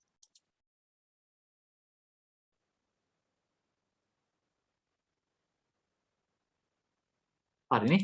හරි කියලා මම මැසේජ් එකවල තියෙනවා දෙන්නෙක්ම. හරි එහෙනම් මම ඔන්න ගානට යන්න. මේ වගේ ගානක් ටූල් කර ගන්නවා. සාමාන්‍යයෙන් ගොඩාක් ලොකෝට ඕනේ නැහැ. මේකේ තියෙන මේ මෙන්න මේ වියදම් ටික නැත්නම් මේ අයවැයගත තොරතුරු ටික ලියන්නයි මේක අපි පාවිච්චි කරන්නේ. ඉතින් සාමාන්‍යයෙන් මෙතන තියෙනවා නම් 5ක්, වා රූල් 7ක් වගේ තිබ්බනම් හොඳ තමයි ඇති. ගොඩාක් ලොකෝට ගහන්න යන්න එපා. හරි ඊට පස්සේ බලමු මොකද්ද තියෙන්නේ කියලා ගානේ මුලට යමු. මේකේ තියෙන ඔන්න සෙරෙප්පු සපත්තු යනුවෙන් නිෂ්පාදනාංශ දෙකක් තියෙනවලු, සේවාංශයක් තියෙනවලු. ඔන්න මම ඒ ටික ලිව්වා. ඒ ටික ඕකේ.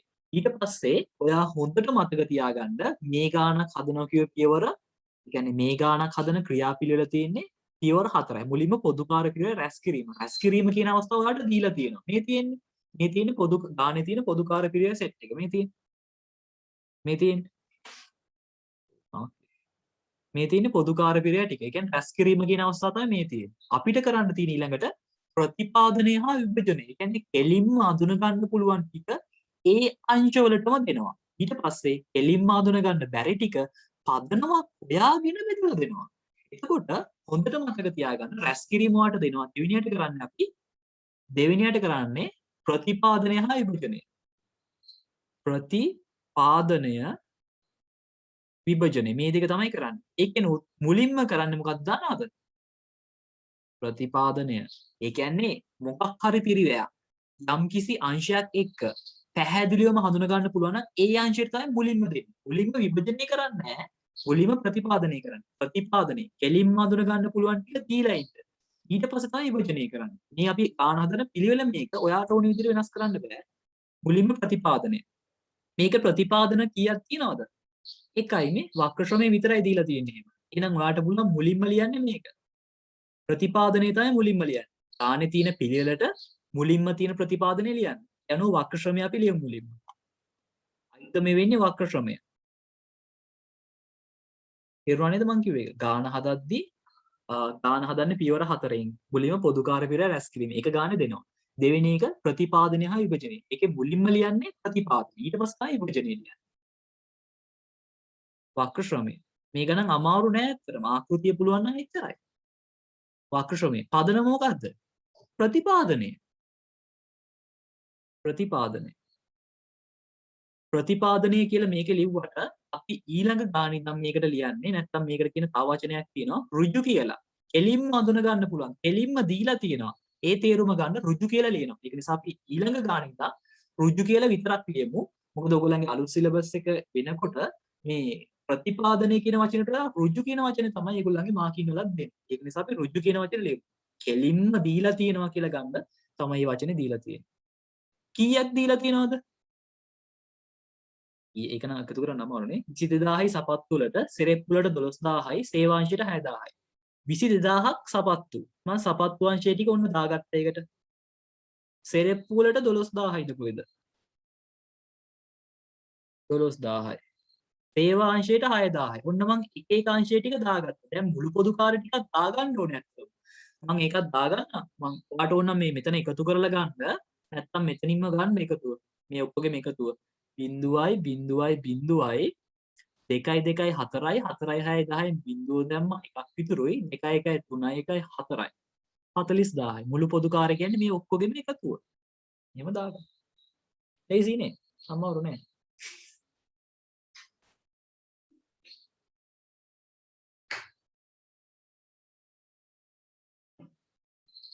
පොදු කාර්ය පිළිවෙල තමයි ලේසි.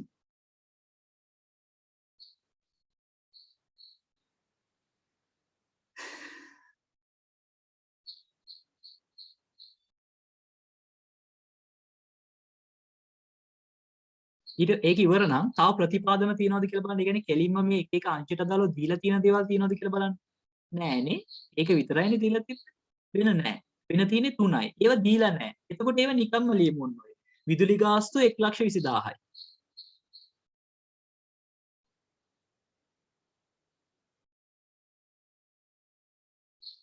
විදුලි ගාස්තු 1,20,000යි. මේකේ තිය අපි පොඩ්ඩක් මෙහෙම ලියාගෙන යන්න. ඒකට ලේසි අපිට මේක කරන්න. මං ඊළඟ එකත් ලියාගෙන ඉන්නම්. යන්ත්‍රශය 80000යි. පදනමයි මම පදනම දන්නේ නැහැ තාම මේක හොයාගන්න ඕනේ. මේ අංශ වලට බෙදලා දෙන්නත් ඕනේ. ඒක මම පොඩ්ඩක් තියෙනවා. මම ඊළඟ එකක් තියාගන්න යන්ත්‍රශය. වාට ඔන්න එකක් ඉවර කරලාම ගිය හැකි. මට ලේසි මෙහෙම කරන එක. ඒකයි මම මෙහෙම යන්නේ. 80000යි. නැත්තම් මට මේ උඩට යනවා පල්ලෙහාට යනවා ඒක කරදරයි. ආයෙ තියෙනවා සේවක ආහාර 20000යි. ඒකත් දීලා නැහැනේ කෙලින්. ඒකත් තියාගන්න සේවක ආහාර.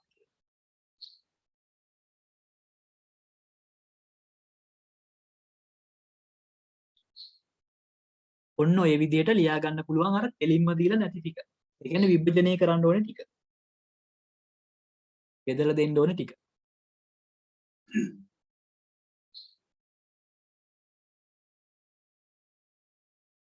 දැන් අපි ඊළඟට කරන්නේ මොකක්ද දන්නවද? මෙහෙම ලියාගත්තට පස්සේ දැන් අපිට තියෙනවා මේ විදුලි ගාස්තු හොඳ පදනමක් හොයාගන්න බෙදලා දෙන්න. යන්ත්‍රශය හොඳ පදනම දැන් ඔයගොල්ලෝ හිතන්න එපා තුන් දෙනෙක් ඉන්නවනේ තුنين බෙදනවානේ එහෙම කියලා. එහෙම ගන්න නෑ. පදනමක් හොයාගන්න වෙනවා. ඒකට තව තොරතුරු ඇති. කාන්ට ගිහිල්ලා බලන්න. විදුලි ගාස්තු දෙන්න හොඳ බෙදන්න හොඳ පදනම මොකක්ද කියලා. ඒකට තමයි මෙන්න මේ අනිකුත් අයවැයගත තොරතුරු දෙන්නේ. මෙන්න මේ අනිකුත් තොරතුරු දෙන්නේ ඔය බෙදලා දෙන්න. දැන් මට කවුරු හරි කෙනෙක් ඇත්තටම මැසේජ් එකක් දාන්න මම කැමති මේක ඔයගොල්ලන්ගෙන් අහලම කරන්න. මොකද මේක පුළුවන් වෙන්නේ මේක කතා කරන කෙනා. කතා කරන අයට තමයි මේකෙන් පුළුවන් වෙන්නේ. නැත්නම් වර්ධින්න තමයි මේක පුළුවන් වෙන්නේ සාමාන්‍ය. මොකද මේ පදනම එකපාරම කියා ගන්න අමාරු වෙන්න පුළුවන්. ඒක නිසා අර වැරදුනහම ඔයාට මේක හොඳට මතක තියෙනවා. ඒක නිසා මට කියන්න දැන් ඔයාට දීලා තිනවා අනිකුත් අයවැයගත තොරතුරු වල භූමි ප්‍රමාණය, යන්ත්‍ර වටිනාකම, සේවක සංඛ්‍යාව කියලා දත්ත තුනක්. මේ තුනෙන් විදුලි ගාස්තු කියන එක බෙදලා දෙන්න හොඳ භූමි ප්‍රමාණය කියන දත්තේ පාවිච්චි කරලාද යන්ත්‍ර වටිනාකම කියන දත්තේ පාවිච්චි කළාද සේවක සංඛ්‍යාව කියන පදනම පාවිච්චි කරලා මට පුළුවන් නම් උත්තරයක් දාන්න. මේක ලියන්න අමාරු වෙන මම උන්න උත්තර තුනක් ලියන්නම් A B C කියලා. ඔයගොල්ලෝ කියන්නේ A කියන එකද හොඳ පදනම B කියන එකද හොඳ පදනම C කියන එකද හොඳ පදනම. විදුලි ගාස්තු බෙදලා දෙන්න. ඇයිනේ කිව්වේ ගමන් උත්තරේ එනවා.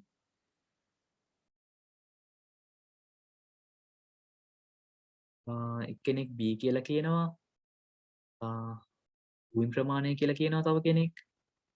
හොඳයි භූමි ප්‍රමාණයට උත්තර 2යි, භූමි ප්‍රමාණයට උත්තර 3යි, යන්ත්‍ර වටිනාකමට උත්තර 2යි. හොඳයිනේ කට්ටිය. හරි. ඇත්තටම විදුලි ගාස්තු කියන එක යන්ත්‍ර වටිනාකමට දෙන්න බෑ. දැන් හිතන්නකෝ අපේ ගෙදර ෆෑන් එකක් තියෙන රුපියල් 10000ක් වටිනවා, පරිගණකයක් තියෙන රුපියල් 50000ක් වටිනවා. බෙදලා දෙන්න බෑනේ විදුලි ගාස්තුව. මොකද ෆෑන් එකට යන වොට් අඩුම ගන්න වොට් ප්‍රමාණයවත් තිබ්බනම් ඔන්න යන්ත්‍ර වටිනාකමට දෙන්න තිබ්බා. මේකේ තියෙන්නේ රුපියල්. රුපියල් වගේකට මේ මොනවද විදුලි ගාස්තු බෙදලා දෙන එක සාධාරණ පදනමක්. මේක නිසා යන්ත්‍ර වටිනාකම ගැලපෙන්නේ නැහැ. එතකොට සේවක සංඛ්‍යාව ඒක ගැලපෙන්නේ නැහැ. එතකොට භූමි ප්‍රමාණය ඒක ගැලපෙනවද? ඔව්. ඒක කොහොමද? දැන් හිතන්න අපි කතා කරන්නේ ඇඟලුම් කර්මාන්තශාලාව ගැන. හිතන්න මෙහෙම මම මෙතන අදින්න පොඩි හෝල් එකක්. මෙන්න තියෙන පොඩි හෝල් එකක්. මේ හෝල් එකේ මේ එක පැත්තක තියෙනවා එක අංශයක්, මේ පැත්තේ තියෙන තව අංශයක්. දැන් හිතන්න මේකේ තියෙනවා ඔන්න නිල් පාටින් දාන්නේ මොනවද ෆෑන්. නිල් පාට ඔන්න ෆෑන් 4ක් තියෙන එක අංශයක. තව අංශයක තියෙනවා ෆෑන් 6ක්. ඊට පස්සේ මේ රතු පාටින් දානවා ලයිට්. ලයිට් දෙකක් තියෙනවා මේකේ. මේකේ ලයිට් 3ක් තියෙනවා. ඉතින් ඔයා හිතලා බලන්න මේ භූමි ප්‍රමාණයට අපි හිතමු මෙතන වර්ග අඩි දෙකක් තියෙනවා කියලා. වර්ග අඩි දෙකකට යන වියදමයි විදුලියයි වර්ග අඩි 3කට යන විදුලියයි කියලා වර්ග කරන්න පුළුවන්. ඒ කියන්නේ මේ භූමි ප්‍රමාණය කියන්නේ විදුලි ගාස්තුව බෙදලා දෙන්න හොඳ පදනමක්. දැන් ඔන්න ප්‍රශ්නේ ඕගොල්ලන්ගේ. ඕක කොහොමද දැන් ගොඩක් අයට මං හිතන්නේ 50-50 වගේ. 3 දෙනෙක්ගේ උත්තරේ වැරදි 3 දෙනෙක්ගේ උත්තරේ හරි. දැන් මට ඒක උත්තර වලින් දෙන්නෙක් කිව්වේ නෑ. ඉතින් එහෙම ගත්තොත් එහෙම ප්‍රශ්නයක් නේ. ඒ වගේ අයට තමයි ටියුට් එකේ දාලා තියෙනවා මේ පදනම් කොහොමද හොයාගන්නේ කියලා. මං ටියුට් එකට පොඩ්ඩක් ආවා. ඒ වගේ අයට තමයි මෙන්න මේ පිටුව තියෙන්නේ. පොදුකාර පිරිවැය විභජන පදනම. හැබැයි හැම එකම නෑ මේකේ. ඔයා ගණන් හදන්න ඔයාලට මේක පුළුවන් වෙනවා. ඔය කුලියක් වරිපණම් වගේ දේවල් ගොඩනැගිලි නඩත්තු ගොඩනැගිලි අලුත් වැඩියා වගේ දෙයක් ගොඩනැගිලි රක්ෂණය වගේ දෙයක් භූමි ප්‍රමාණයට තමයි බෙදලා දෙන්නේ. සේවක සුබ සාධන ආපන ශාලා භෝජනාගාර වියදම් කම්හල් පරිපාලනයේ වක්‍ර වැටුප් කම්හල් කළමනාකරණ වැටුප් සේවක ආහාර අධීක්ෂණ වියදම් සේවක සංඛ්‍යාවට තමයි බෙදන්නේ. ඊට අමතරව තව ඇති සේවක රක්ෂණේ සේවක සංඛ්‍යාවට වැටුප මත පදනම්ව යන්ත්‍ර රක්ෂණය, ගොඩනැගිලි රක්ෂණය, යන්ත්‍ර අලුත් වැඩියාව, යන්ත්‍රශය, යන්ත්‍ර වටිනාකම නැත්නම් පොත් වගේට. විදුලිය යන්ත්‍ර සඳහා විදුලිය ගත්තොත් යන්ත්‍ර අශ්ව බල නැත්නම් කිලෝවොට් ධාවන පැය. ඒ යන්ත්‍ර සඳහා විදුලිය ගත්තොත්. ආලෝකය සඳහා විදුලිය නැත්නම් නිකම්ම විදුලිය ගත්තොත් භූමි ප්‍රමාණය බල්බ සංඛ්‍යාව වගේ එකක් උනත් පාවිච්චි කරන්න පුළුවන්. මෙතනදී අපි ගන්නේ වඩාත් නිවැරදි එක විදිහට මේක.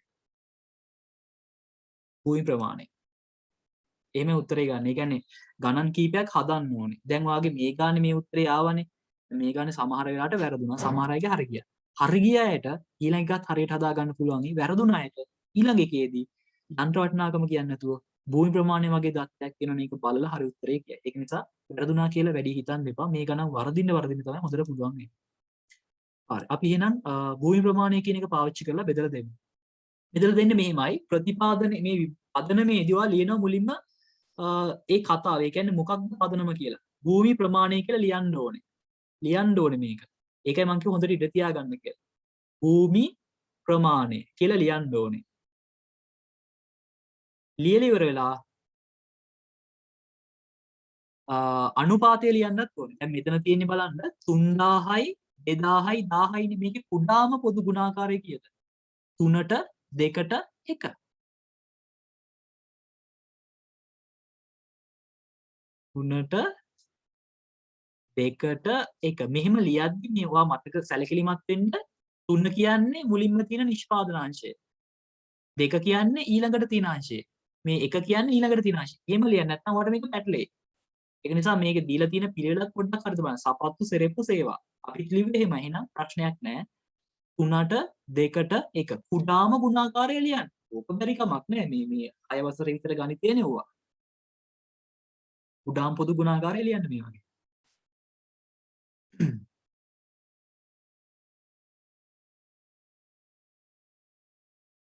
ඊට පස්සේ තියෙන්නේ බෙදලා දෙන්න. 3යි 2යි 5යි 5යි 1යි 6යි නේ. එහෙනම් 1,20,000 6න් බෙදලා 3ක් සපත්තු අංශයට දෙන්න. 1,20,000 6න් බෙදලා 2ක් සෙරෙප්පු අංශයට දෙන්න. 1,20,000 6න් බෙදලා 1ක් සේවා අංශයට දෙන්න. බලමු. 1,20,000 6න් බෙදුවට පස්සේ එනවා මට එහෙම ගන්න අමාරුයි මම 6න් බෙදුව 6න් බෙදුවට පස්සේ එනවා කීයද 20000ක් දුක. 20000 ඒවා 3ක් එනවා 60000යි. 1,20,000 6න් බෙදුවට පස්සේ 20000 20000 ඒවා 2ක් 40000යි. 1,20,000 6න් බෙදුවට පස්සේ 20යි 20000යි 20000 ඒවා එකක් 20000යි. මේ වගේ දාගන්න. මේවට කියන්නේ ප්‍රතිපාද විභජනය කරනවා කියලා. අපි පදනමක් හොයාගෙන බෙදලා දෙනවා. අනිත් ඒවාත් කරමුද බලන්න. වේගෙන් කරා යන්න පුළුවන් අය කරමු. අනිත් අය හිමීට කරමු මාත් එක්ක.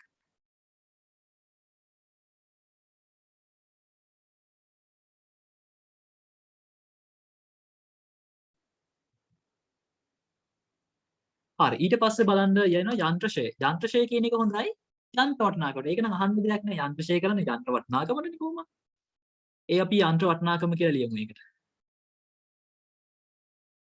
යන්ත්‍ර වටිනාකම. මේ වාක්‍ය ලියන්න ඕනේ. ලියන්න බැරිම කෙනෙක් ඉන්නවනම් අකුරු දෙකක් විතර ලියලා තිතක් කියන්න. ඒ හැර අනිවාර්යෙන් ලියන්න ඕනේ මේක. ඔයාට දැන් මෙහෙම ලියන්න ඉඩ මදි වෙනවා නම් ඔයා ඊළඟ ගාන හදද්දී මෙහෙම අයිතම ටික ලියන්නේ නැතුව එකින් එක ලිය කරන්න. ඒක ඔයාලට පල්ලෙහා ඉඩ ටික හදා ගන්න පුළුවන්. ඒ වගේ ඔයා ගාන හදද්දී ඔයා සැලකිලිමත් වෙන්න මේකේ පියවර හරියට කරද්දී. පියවර මග අරගන්න එපා. හරි. ඊට පස්සේ බලන්න යන්ත්‍ර වටිනාකම තියෙනවා ලක්ෂ 4යි, ලක්ෂ 2යි, ලක්ෂ 2යි. ඒ කියන්නේ මේකේ කුඩාම ගුණාකාරය කීයද? බිංදුව ඔක්කොම කපමු. ඒ කියන්නේ එනවා 4ට 2ට 2. මේක තවත් පොඩියට ගත්ත හැකිනේ. 2ට 1ට 1 කියලා. අපි එන ඒක ගමු. 2ට 1ට 1 කියලා පදනම. කුඩාම ගුණාකාරයට එන්නේ. 2ට 1ට 1. 2ට 1ට 1 තමයි පදනම වෙන්නේ. ඒ අනුව අපිට පුළුවන් මේ 80000 2යි 1යි 3යි 3යි 1යි 4යි 80000 4න් බෙදලා දෙකකින් වැඩි කරන්න 40000 සපත්තු අංශයට 80000 4න් බෙදුවට පස්සේ එනවා 20000 එකෙන් වැඩි කරලා පස්සේ එන්නේ 20000මයි සේවා අංශයටත් එන්නේ 1යි 20000.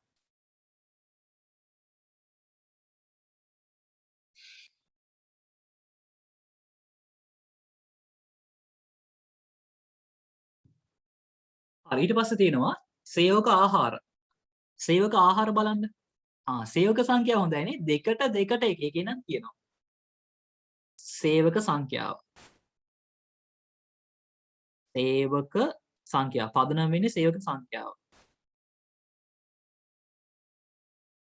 2ට 2ට 1. එක ළමයි මේක පේන්නෙත් නැද්ද මම?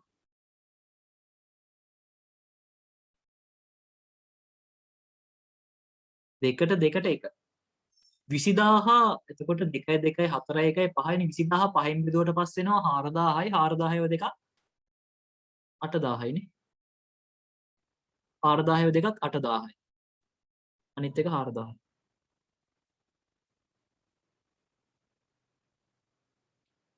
හරි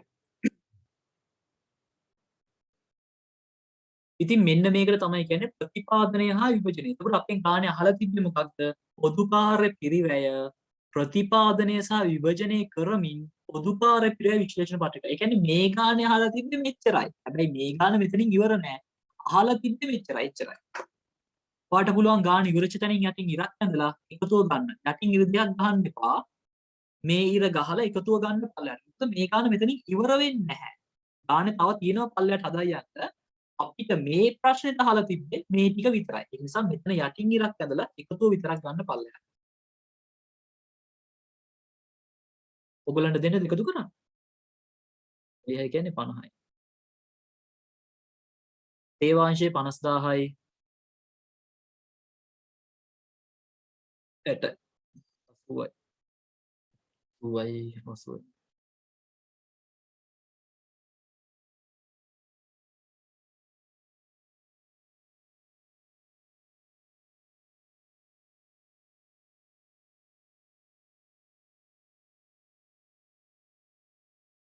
ඊයයි 160යි 160යි හරිනේ මෙහෙම ගත්තනම් අපේ ඒ ගාන හරි පොදු කාර්යපිරිය එච්චර අමාරු නෑ දැන් ඔයගලන්ට තේරෙයි මේක එච්චර අමාරු නෑ අර පදනම හොයා ගන්න ඕනේ ඒක ඉතින් ගාන පොඩ්ඩක් ගණන් කීපයක් හැදුවට පස්සේ ඔය දෙනුම එනවා ඒ කියන්නේ මේකේ අර අලුතෙන් දාන්න කියලා ඒවා සාමාන්‍යයෙන් අමාරුයි හොයාගන්න. ඉතින් අර හැමදාම ඉන්නේ එකම සෙට් එක තමයි. ඕනනම් අර අපි අර ද්‍රව්‍ය පිරිය පාඩමේදී කතා කළා මතකද? ඔය මේ එක එක ඔය මොකද්ද මේ ගබඩාවෙන් නිෂ්පාදනාංශයේ මේ ද්‍රව්‍ය ඉල්ලන්න පාවිච්චි කරන ලේඛන අන්න ඒ වගේ ලේඛනත් දෙන්න පුළුවන්. ඒක නිසා කල්පනාවෙන් මොකද ද්‍රව්‍ය අධ්‍යාචනාපත් ද්‍රව්‍ය ගැනුම් අධ්‍යාචනාපත් ඒ වගේ ඒවා දෙන්නත් පුළුවන් මේකට. මේ අනිකුත් තොරතුරු වල. ඒක නිසා කල්පනාවෙන්. ඒ දැනුම තියෙන්නත් ඕන. ඒක ඉවර නම් අපි යන් ටියුට් එකට ඊළඟට මොනවද කියන්නේ කියලා බලමු. මේ ගානේ මෙච්චරයි අහලා තිබ්බේ. ඒතර ඕගොල්ලෝ මේ ගාන ගත්තොත් එහෙනම් අපි කතා කරන්නේ පොදුකාර්ය පිරිවැය පොදුකාර්ය පිරිවැය ගැන පොදුකාර්ය පිරිවැය ආශ්‍රිත ගානක් හදන්න පියවර 4යි තියෙන්නේ. එකක් තමයි පොදුකාර්ය පිරිවැය රැස් කිරීම. මේක ගානක දෙනවා. මේ වගේ ගානක දෙනවා. දෙවෙනි එක තමයි ප්‍රතිපාදනය හා විභජනය. අපි මේ කලේ ප්‍රතිපාදනය හා විභජනය. මේ අංක එකෙන් තියෙන්නේ මේ තියෙන්නේ ප්‍රතිපාදනය. මේ තියෙන්නේ විභජනය. බලන්න ප්‍රතිපාදනයේදී අපි ඍජු නැත්තම් ප්‍රතිපාදන කියන වචනේ ලියනවා. විභජනයේදී පදනම මොකක්ද කියලා ලියනවා සහ ඒ වර්ග කිරීම ලියනවා. ඒ කියන්නේ අනුපාතයක් විදිහට ලියන්න ඕනේ මේ වගේ. මේ තියෙන විභජනය. මේකට කියන්නේ ප්‍රතිපාදනය. හරි. ඔයගලන්ට මතකද දැන් තුන්වෙනි පියවර මොකක්ද කියලා? පළවෙනි පියවර රැස් කිරීම ඒක ගානේ දෙනවා. දෙවෙනි පියවර ප්‍රතිපාදනය ඒක තමයි මුලින්ම කරන්නේ. තුන්වෙනි පියවර ඒ කියන්නේ ඊළඟ පියවර වෙන්නේ විභාජනය කියන එක. ඊළඟ පියවර වෙන්නේ මොකක්ද? සේවාංශයේ පොදුකාර්ය පිරිවැය නිෂ්පාදනාංශ වලට යලි අනුයුක්ත කරන එක. ඒ කියන්නේ මේ සේවාංශයේ තියෙන 50000 ආයෙ පාරක් අපි බෙදලා දෙමු. ඒක තමයි ඊළඟ පියවර. අපි යන් ටියුට් එකට.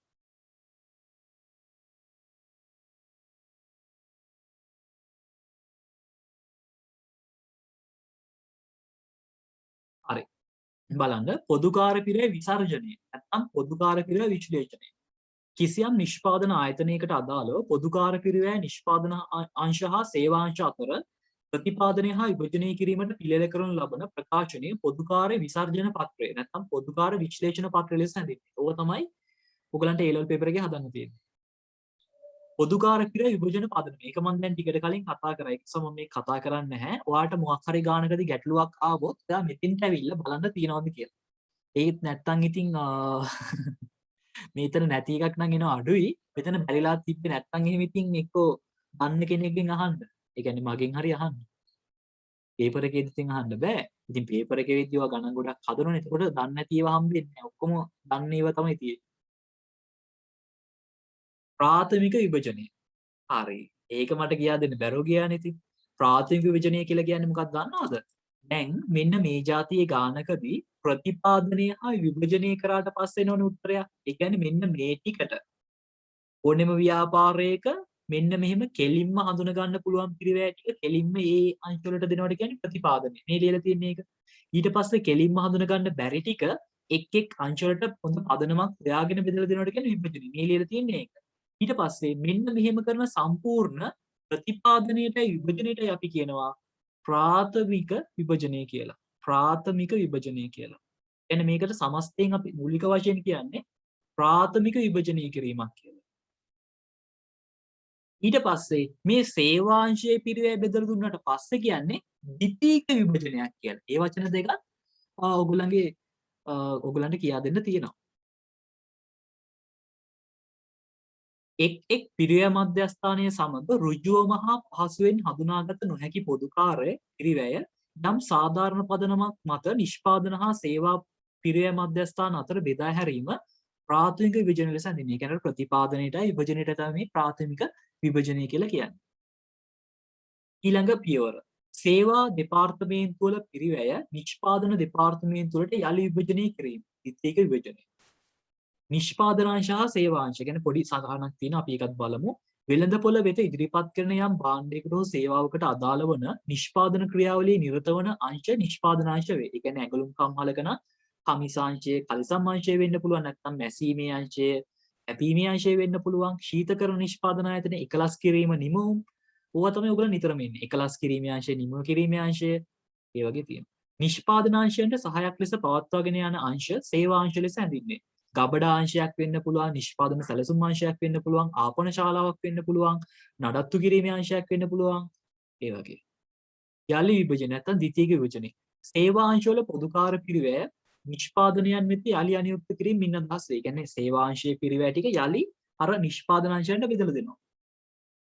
ඇඟලුම් කම්හලක ගබඩා අංශය, ආපන ශාලා අංශය අනාදී සේවා අංශවල පොදුකාර පිරිවැය යලි කලිසම් ගවුම් යනාදී නිෂ්පාදනාංශ වෙත යලි අනියුක්ත කිරීම. සේවාංශවල පිරිවැය නිෂ්පාදනාංශ අතර නැවත විභජනය කිරීමට හේතු. මේ හේතු නිකම් බලා ගන්න මේ අහන එකක් නැති වෙයි. ඒ වුණාට නිකම් බලාලා තියා ගන්න. සේවා අංශ නිෂ්පාදනාංශයන්ට සහායක් ලෙස පවත්වාගෙන යන නිසා. සේවා අංශ මගින් වෙළඳපොළට ඉදිරිපත් කරන භාණ්ඩ හෝ සේවාවන් බිහි නොවන නිසා. ඒ කියන්නේ සේවා අංශයෙන් නිමුවක් බිහි වෙන්නේ නැහැ. මොකද ඒගොල්ලෝ ඉන්නම අනිත් අයට සේවා සපයන්නේ. ඒකක පිරිවැය නිවැරදි ගණනය කරන්න ඕනේ. නැත්නම් සේවාංශවල පිරිවැය අපි ගණනය කළේ නැත්නම් සේවාංශවල පිරිවැය අපි පාවිච්චි කරන භාණ්ඩයක් වලට අන්තර්ගත කළේ නැත්නම් ඒක ව්‍යාපාර නිකම්ම කොස්ට් එකක් නිකම්ම වියදමක් විතරක් වෙනවා. ඒවල ව්‍යාපාරික කොහොමද ලාභ ලබන්නේ? ලාභ ලබන්න නම් අර ඒකක පිරිවැය ඇතුළට අර සේවාංශවල පිරිවැයත් අන්තර්ගත කරන්න ඕනේ. ඒකක පිරිවැය නිවැරදිව ගණනය කරන්න.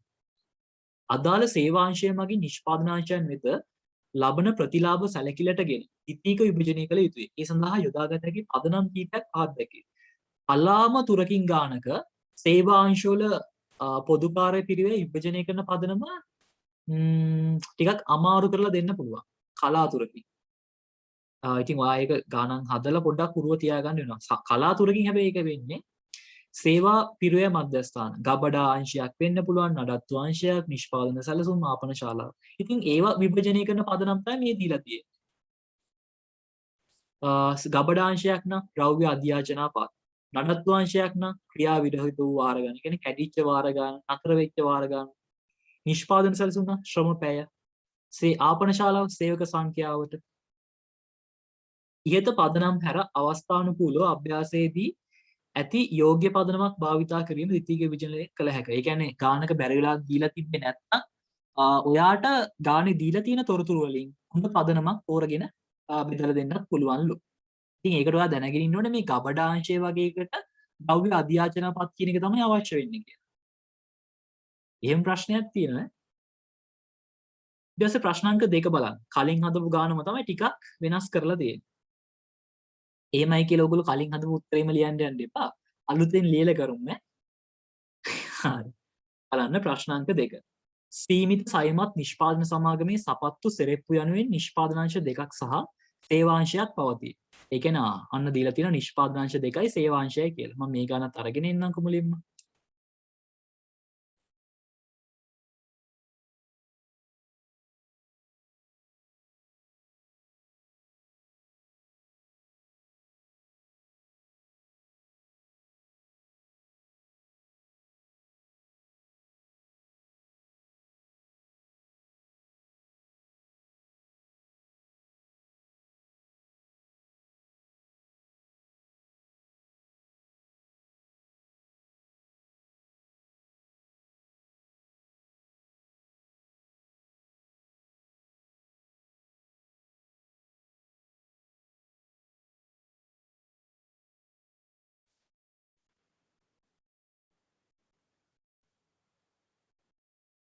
හරි.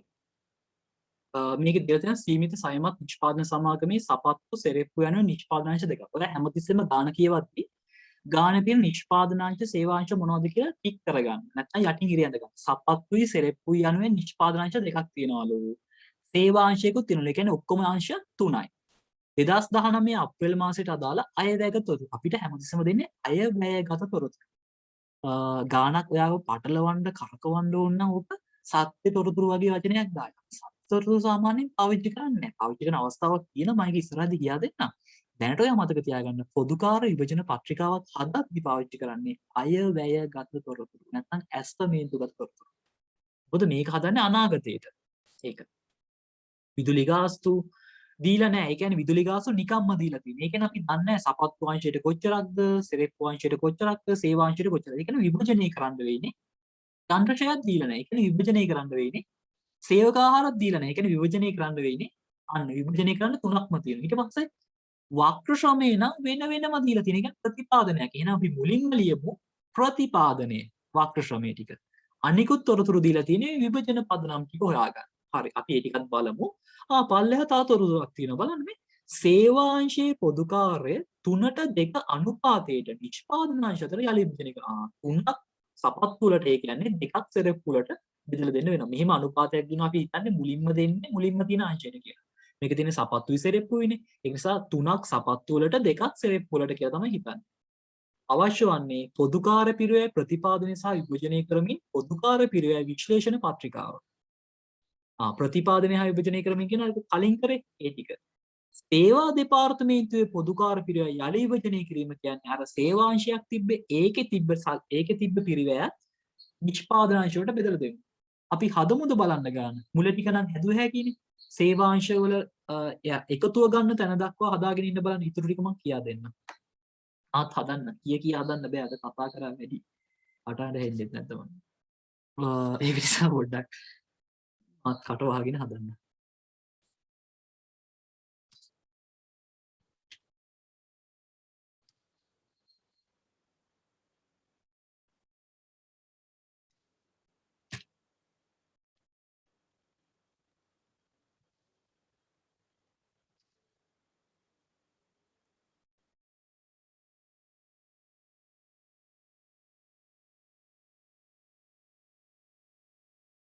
අයිතමය විභජන පදනම තව ටිකක් ලොකුවට ඕනේ.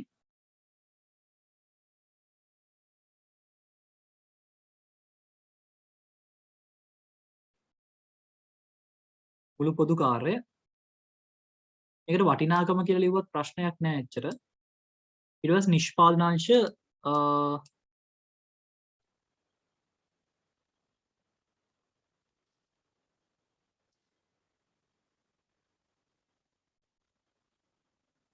අපත්තු සෙරෙප්පු සේවා අංශ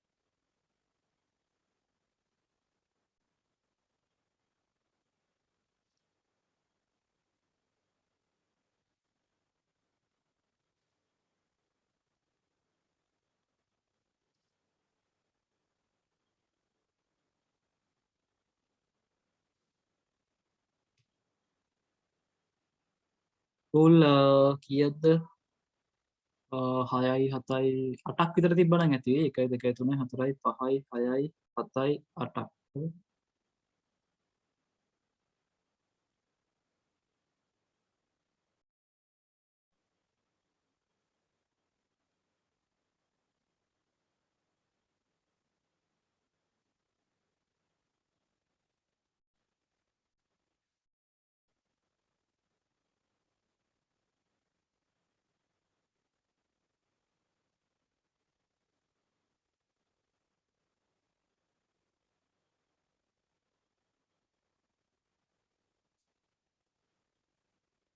හරි. මෙහෙම ලියාගත්තට පස්සේ මතක තියාගන්න හැමතිස්සෙම මුලින්ම ගානේ තියෙන එක නෙමෙයි ප්‍රතිපාදනය තමයි ලියන්නේ.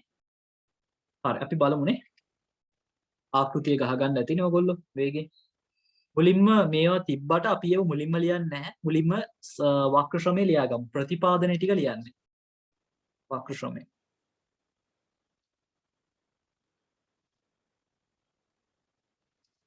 ඊට පස්සේ මම ඔයගොල්ලන්ට කිව්වා ශ්‍රමය. විභජන පදනම විදිහට ලියන්නේ මොකද්ද? ඍජු කියලා. ඍජු කියලා ලියන්නේ. මොකද ඔයගොල්ලන්ගේ අලුත් සිලබස් එකේ නිර්දේශිත වචනේ ඍජු කියන එක. ප්‍රතිපාදන කියන එකත් හරි. ඉතින් අපි තියෙන එක ලිව්වා නම් හරිනේ නේද බොරුවට. දීලා තියෙන වෙන වෙනම සපත්තු 22000යි සෙරෙප්පු 12000යි සේවා 6000යි.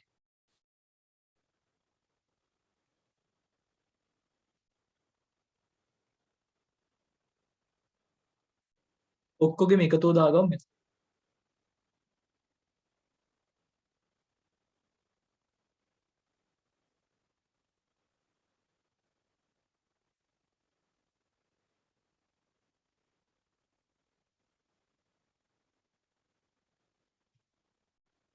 $40000ක් කියලා එනවා.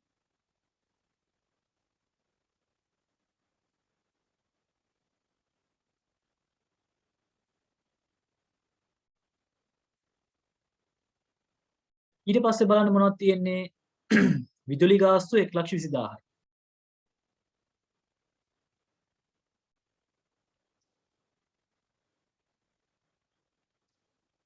ඒක බලලා ලියන්නේ නැහැ නැත්නම් අර පරණ එක බල ලියන්නේ නැහැ.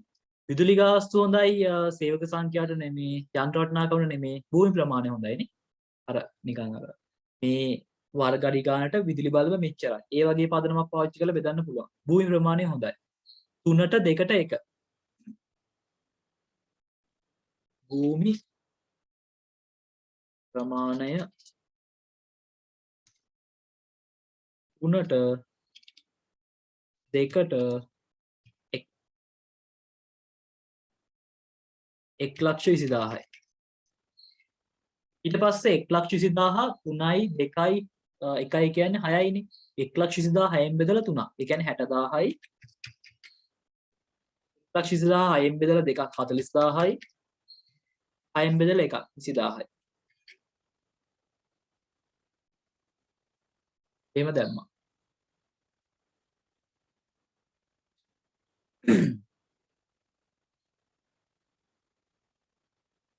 ඊට පස්සේ ආයෙ තියෙනවා යන්ත්‍රශය 80000යි.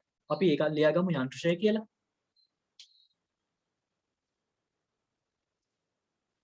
යන්ත්‍රශය මොන පදනමද? යන්ත්‍ර වටිනාකම හොඳයිනේ. මම බැලුවෙත් නෑ හැබැයි. යන්ත්‍ර වටිනාකම 4ට 2ට 2ද නෑ.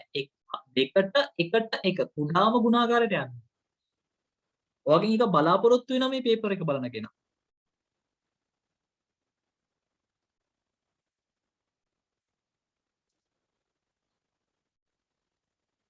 දෙකට එකට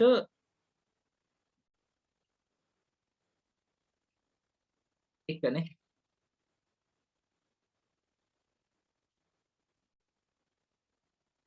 ඔව් දෙකට එකට එක 80000. වෙන 40000යි.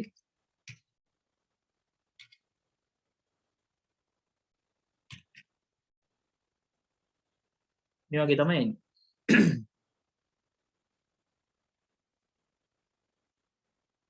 ඊට පස්සේ තියෙනවා සේවක ආහාර 20000යි.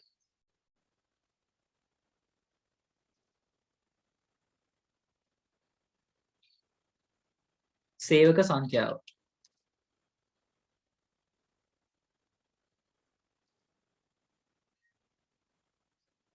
දෙකට එක.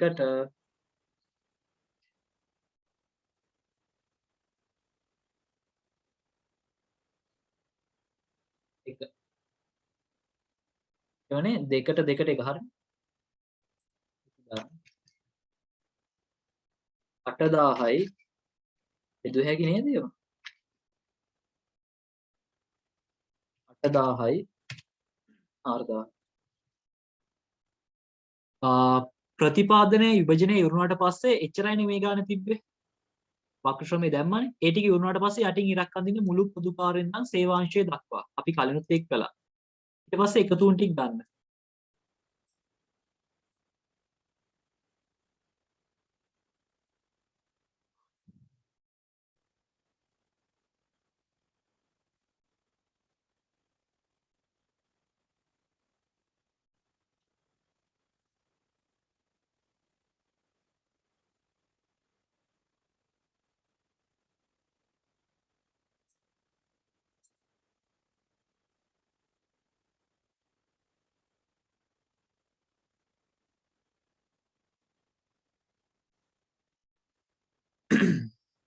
හරි. මේ දක්වා තමයි අපි කලිනුත් කළේ. මේ දක්වා තමයි අංකික උත්තරය අහලා තිබ්බේ. මේ පොදුකාර්ය පිරය ප්‍රතිපාදනය හා විභජනය කරමින් පොදුකාර්ය පිරය විශ්ලේෂණ පත්‍රිකා අපි එක කළා. අංක 2 සේවා දෙපාර්තමේන්තුවේ පොදුකාර්ය පිරය යලි විභජනය කිරීම. ඒ කියන්නේ මේ සේවාංශයේ පිරිවැය කීයක් තියෙනවද කියලා බලන්න. 50000ක් තියෙනවා. ඒක නිෂ්පාදන දෙපාර්තමේන්තුවට බෙදලා දෙන්න. එහෙනම් ඔයාලට පුළුවන් මෙතන මේ එකතුව ගත්තට පල්ලෙහා රූලෙන් ලියන්න සේවා අංශය කියලා. ඒකේ පදනමක් ගන්න දීලා තියෙනවද? ඔව්නේ. 3ට 2 මේ දීලා තියෙනවනේ ඔයා ලියන්න 3/2 කියලා. දීලා තියෙන එක දාන්න මේ වගේ.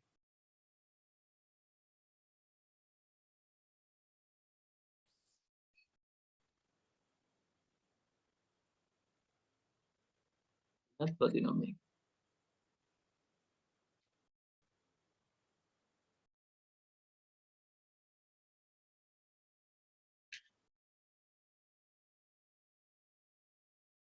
තුන 92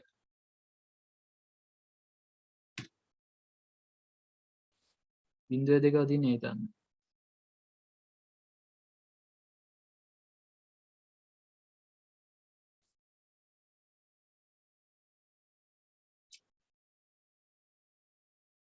හරි 3/2 කියලා ලියන්න. ඊට පස්සේ මෙන්න මේ 50000නේ මේ දෙකට බෙදලා දෙන්නේ. ඉතින් මේ 50000 සේවාංශයෙන් අයින් කරගන්න. අයින් කරගන්න මෙහෙම වරහණක් දාලා දාන්න 50000. ඒ කියන්නේ ඔන්න සේවාංශයෙන් අයින් කරා. දැන් ඒක බෙදලා දෙන්න. මේකෙන් 3න් 2ක් sorry 5න් 3ක් සපත්තු අංශයට 3ට 2 නේ තියෙන්නේ. ඒ කියන්නේ 3යි 2යි 5යි 50000 5න් බෙදලා 3ක් සපත්තු අංශයට 50000 5න් බෙදුවට පස්සේ එනවා 10000ක් 10000ව 3ක් 30000යි 50000 5න් බෙදලා 2ක් 20000. ඔන්න බලන්න සේවාංශයේ තිබ 50000 අයින් වෙලා මේ අංශ දෙකට මුළු පොදු කාර්යයකට මුකුත් වෙන්නේ නැහැ. ඒක වෙනසක් වෙන්නේ නැහැ නේ ළමයි. ඒකට ඉරක් ගැහුවා කිය මෙහෙම. මෙන්න මෙහෙමයි වෙන්නේ. සේවාංශයේ පිරිවැය ටික අනිත් එකට බෙදලා දෙන්න. මම අද පාඩම පටන් ගද්දි මේක ඔයගොල්ලන්ට කියා දුන්නා. ඊට පස්සේ මෙහෙම යටින් ඉරක් ඇඳලා එකතුව ගන්න.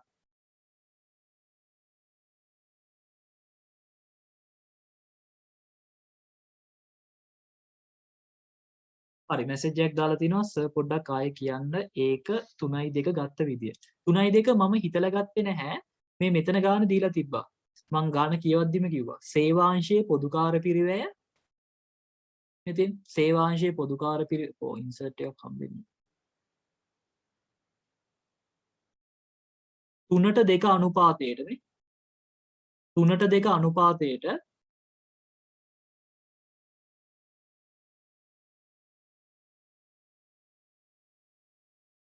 නිෂ්පාදනාංශතල හරි විභජනය කළ යුතුයි. ඒක සාමාන්‍යයෙන් ගානක දෙන්න ඕනේ.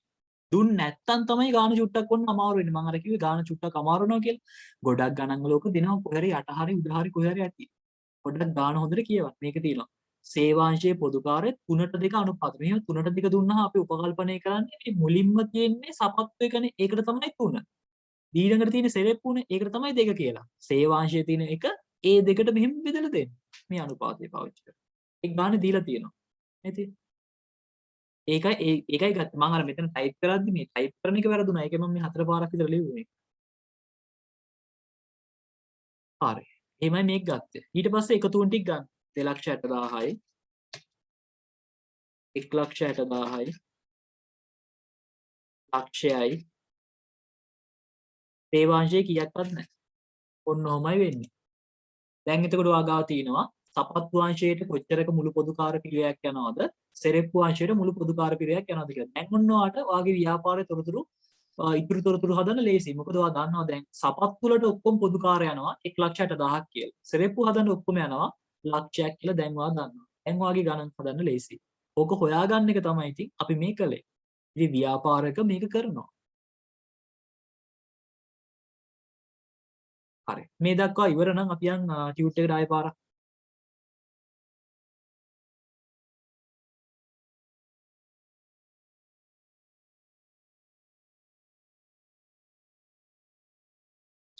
අංක 4 අන්තර්ග්‍රහණය. ඕක තමයි ඉතින් ප්‍රශ්නෙකට තියෙනවා නම් තියෙන්නේ. අන්තර්ග්‍රහණය. මේක තේරුම් ගන්න මම කියන එක හොඳට අහගෙන ඉඳලා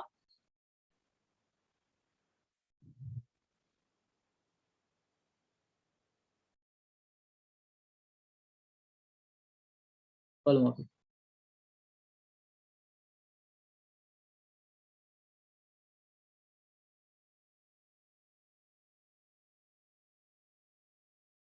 හරි.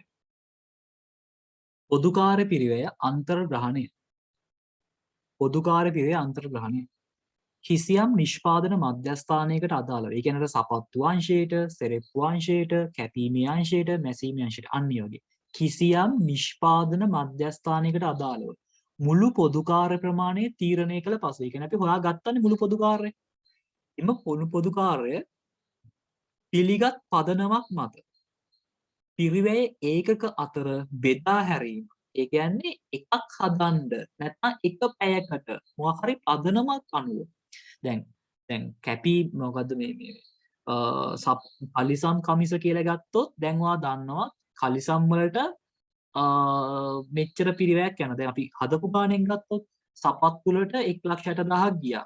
සෙරෙප්පු වලට ලක්ෂයක් ගියා. එහෙම කියලා අපි දන්නවා. දැන් ඔයාට ගානේ දුන්නා නම් සපත්තු 1000ක් හදනවා කියලා කිව්වනම් ඔයාට පුළුවන් අර සපත්තු වලට ගිය ගාන 1000න් බෙදලා එක සපත්තුවකට කීයක් යනවද කියලා ගන්න. නැත්තම් ඔයාට ගානක දුන්නොත් එහෙම කැපීමේ අංශය මැසීමේ අංශය කියලා ඔහම අංශ දෙක දීලා ඔයාට දුන්නොත් එහෙම මොකද්ද කලිසම් 50ක් මැහුවා කියලා. ඔයාට ඕක මේ බෙදලා ගන්න බෑ. මොකද ඔයාට තියෙන්නේ කැපීමේ අංශය කියන. මොකද කැපීමේ අංශය කලිසමුත් කපනවා කමිසත් කපනවා. ඒතර උත්තරේ ගන්න වෙන්නේ. ඒ වගේ අවස්ථාවකදී ඔයාට වෙන පදනමක් දෙයි. ඒක නිසා හැමතිස්සෙම මේ අන්තර්ග්‍රහණය කියන එක කරද්දී කල්පනාකාරී වෙන්න. බලමු තා පාරක් මේ ගණන් හදද්දී මේක තේරෙනවා. කිසියම් නිෂ්පාදන මධ්‍යස්ථානයකට අදාළ මුළු පොදු කාර්ය ප්‍රමාණය තීරණය කළ පසු එම මුළු පොදු කාර්ය ප්‍රමාණය පිළිගත් පදනමක් මත පිරිවැය එකක අතර බෙදා හැරීම අන්තර්ග්‍රහණය ලෙස හඳුන්වන්නේ. ඒ කියන්නේ හොයාගත්ත පිරිවැය ටික බෙදලා දෙනවට තමයි මේ අන්තර්ග්‍රහණය කියලා කියන්නේ. හොයාගත්ත පිරිවැය ටික බෙදලා දෙනවා. හයිලයිට් කරගන්නකො.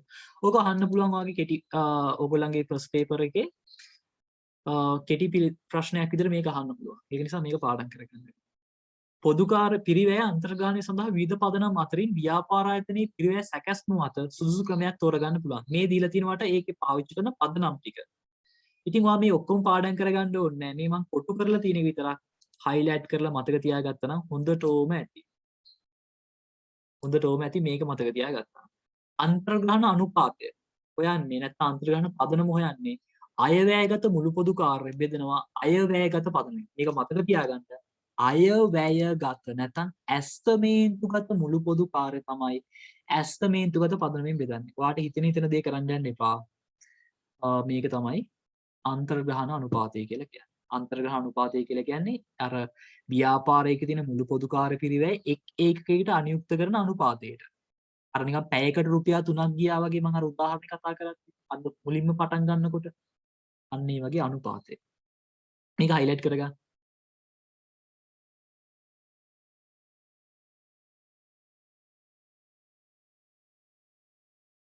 පොඩි නෝට් එකක් යන්න තියෙනවා. අපි එන පොත පැත්තට යමු.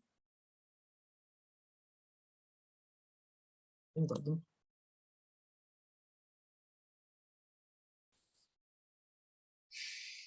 පොඩි නෝට් එකක් තියෙනවා ලියා ගන්න.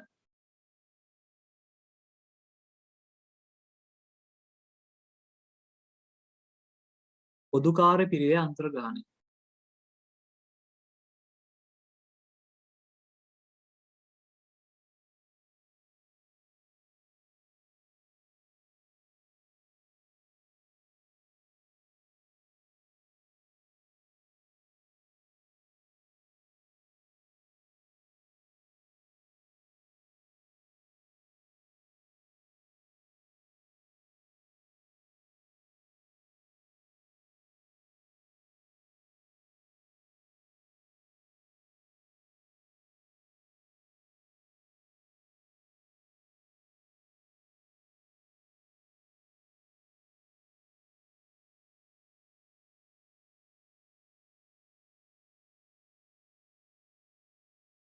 මේක ලියා ගන්න.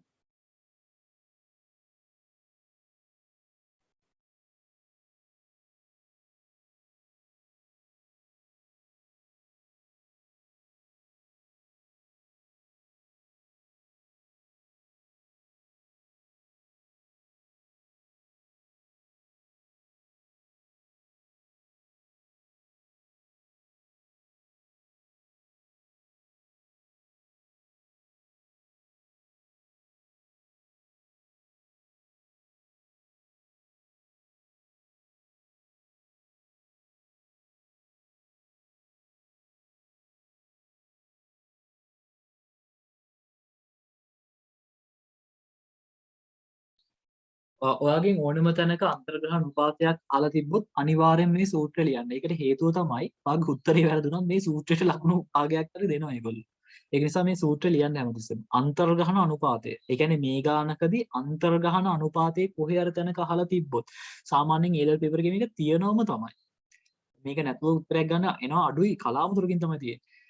අන්තර්ග්‍රහණ අනුපාතය හැමතිස්සෙම යන්නේ අයවැයගත නැත්නම් ඇස්තමේන්තුගත මුළු පොදුකාර්ය බෙදලා ඇස්තමේන්තුගත පදනමේ. තව එකක් ඔයාට ලියන්න වෙනවා. තව එක පොඩි දෙයක් තියෙනවා ලියා ගන්න. මේක කොටු කරගත්තත් කමක් නැහැ. එච්චරට මේක වැදගත්.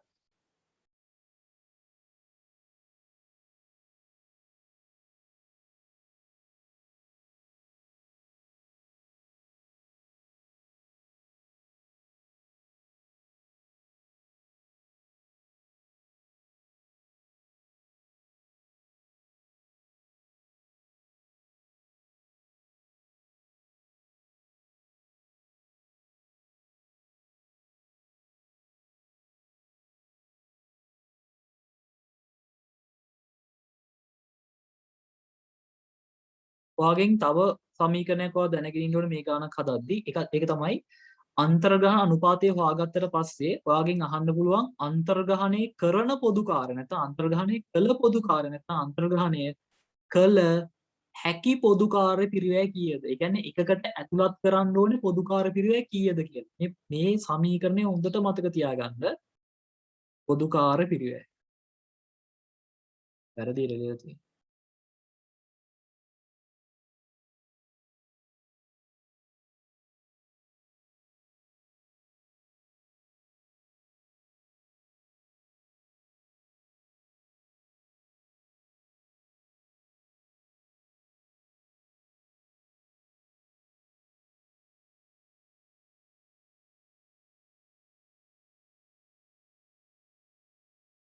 මේක ලියා ගන්න අපි ගානකදී සාකච්ඡා කරමු මේක.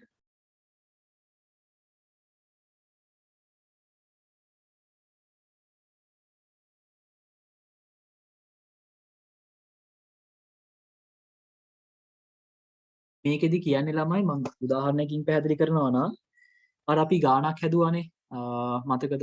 ලියාගෙන ඉන්නකො විනාඩියක් දෙන්න.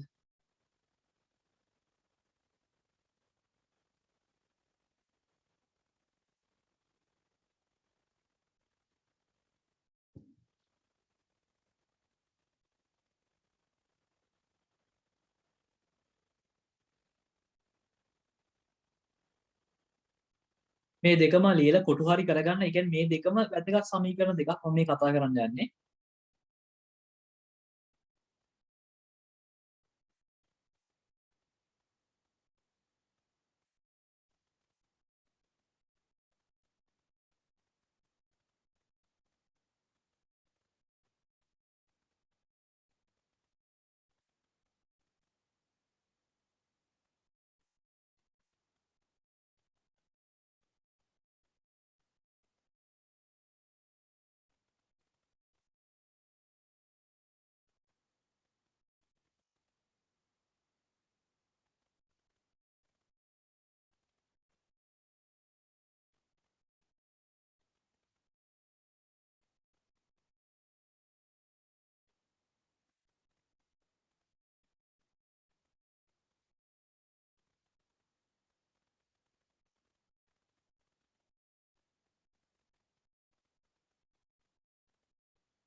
ඉක්මනට ලියා ගන්න.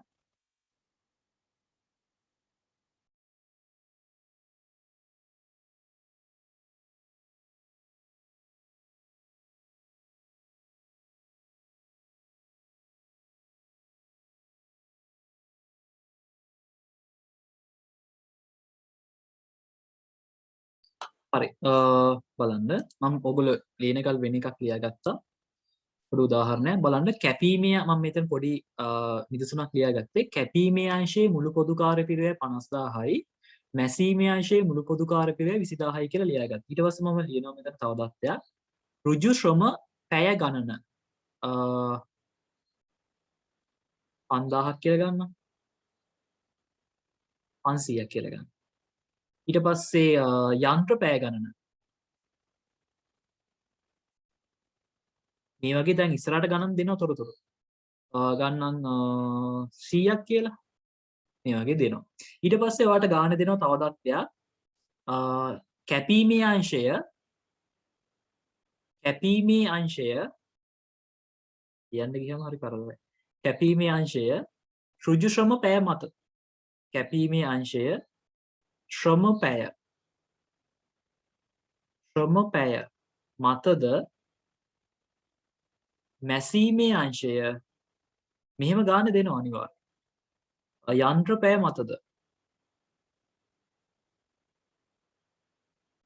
මතද පොදු කාර්ය අන්තර්ග්‍රහණය කරයි කියලා. ඒ කියන්නේ පොදු කාර්ය අන්තර්ග්‍රහණය කරයි. ඒ කියන්නේ පොදු කාර්ය හඳුන ගන්නවා කියලා. අන්තර්ග්‍රහණය කරයි.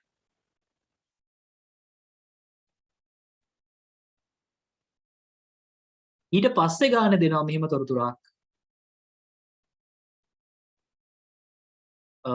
කමිසයකට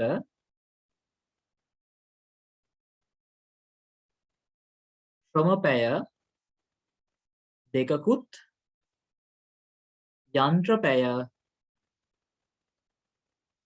තුනකුත් අවශ්‍ය වේ.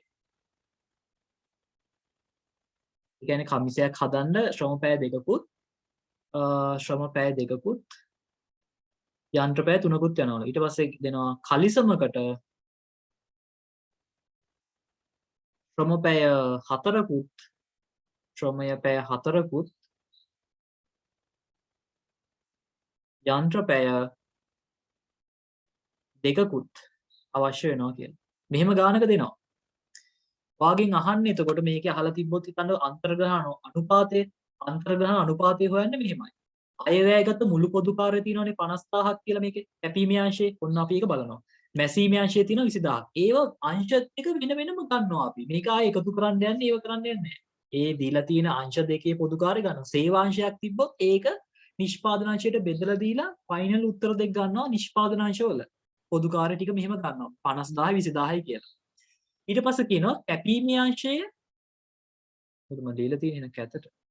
කැපීමේ අංශය ශ්‍රම පැය මතද මැසීමේ අංශය යන්ත්‍ර පැය මතද පොදු කාර්ය අන්තර්ග්‍රහණය කරයි. ඔයාලට මතක නම් පොදු කාර්ය අන්තර්ග්‍රහණ අනුපාතය අයවැයගත මුළු පොදු කාර්ය බෙදනවා අයවැයගත පදනමේ. ඔයාලට ඒකම පාවිච්චි කරන්න පුළුවන්. අයවැයගත කැපීමේ අංශය ගත්තොත් කැපීමේ අංශය මැසීමේ අංශය ගත්තොත් කැපීමේ අංශයේ මුළු පොදු කාර්ය තිබ්බා 50000යි.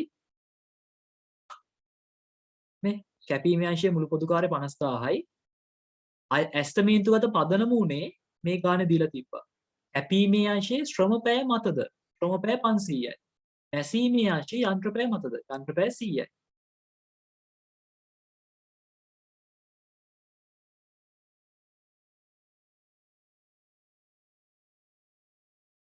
බෙදන්න තියෙන්නේ. 100යි.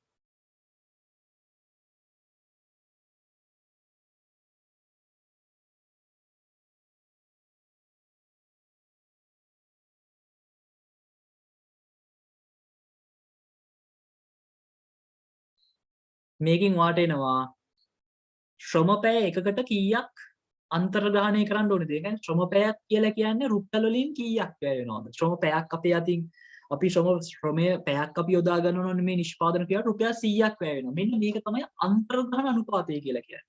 ඒක හැමතිස්සෙම හොයන්නේ මේක ගණන් දෙක තුනක් ඇද්දුවට හුරු වෙයි. අයවැයගත නැත්නම් ඇස්තමේන්තුගත මුළු පොදු කාර්ය බෙදනවා පදනමේ. මම මේ ගත්තේ ටිකක් අමාරු වගේ හිතෙන අවස්ථාවක්. අපි මේකෙන් ගණන් හදලා හුරු වෙමු. ඇස්තමේන්තුවද මුළු පොදුකාර බෙදුවා ඇස්තමේන්තුවද පදනම. යනවා 50500න් බෙදුවා එනවා 100ක්. 20000 100න් බෙදුවාම ආවා 200ක් කියලා. ඊට පස්සේ ගානේ දීලා තිබ්බ බලන්න කමිසයකට ශ්‍රමපෑ දෙකකුත් යන්ත්‍රපෑ තුනකුත් අවශ්‍ය වෙයි. ඔයාගේ අන්තර්ගහනය කළ පොදුකාර නැත්නම් අන්තර්ගහනය කළ හැකි පොදුකාර කියලා මම උත්තරයක් කියලා තියෙනවා මෙතන. හොයන විදිය. ඒක හොයන්නේ මෙහෙමයි. අපෙන් ඇහුවොත් කලිසමක පිරිවැය කමිසයක පිරිවැය කියලා ඔයාලට හොයන්න පුළුවන් මෙහෙම. කමිසයකට ශ්‍රමපෑ යනවලු ශ්‍රමපෑත් යනවා යන්ත්‍රපෑත් යනවා. ශ්‍රමපෑ ගත්තොත් කීයක් යනවද? 2යි යන්ත්‍රපෑ 3යි. ශ්‍රමපෑ 2යි යන්ත්‍රපෑ 3යි. ශ්‍රමපෑයකට රුපියල් 100ක් අන්තර්ගාහනය කරනවා. යන්ත්‍රපෑයකට රුපියල් 200ක් අන්තර්ගාහනය කරනවා. යනවා අපිට නෝ 200යි 3 2 600යි කියලා. ඒ කියන්නේ කමිසයක මුළු පොදුකාර පිරිවැය වෙන්නේ 800යි කියන එක. ඒක හෙව්වේ මෙහෙමයි. කොහොමද? අන්තර්ග්‍රහණ අනුපාතය වැඩි කළා සත්‍ය පදනමෙන්. ඒ කියන්නේ ශ්‍රමපෑයකට රුපියල් 100ක් යන්නේ. ඒක තමයි අනුපාතය. ඒක වැඩි කළා ඇත්තටම යන පෑ ගන්න. පෑ දෙකක් යනවා හඳ. මහණ්ඩ යන්ත්‍රපෑ 3ක් යනවා. දැක්කද? අපි බලමු මේක ගානකින් නේද? මෙහෙම තමයි ඉස්සරහ ගණන් හදන්න තියෙන්නේ. මම මේ සරල උදාහරණයක් අරගෙන පැහැදිලි කරේ. තේරුණා නම් හොඳයි. තේරුන්නේ නැත්නම් ගණන් ගන්න එපා. අපි ගණන් වෙදී බලමු මේක.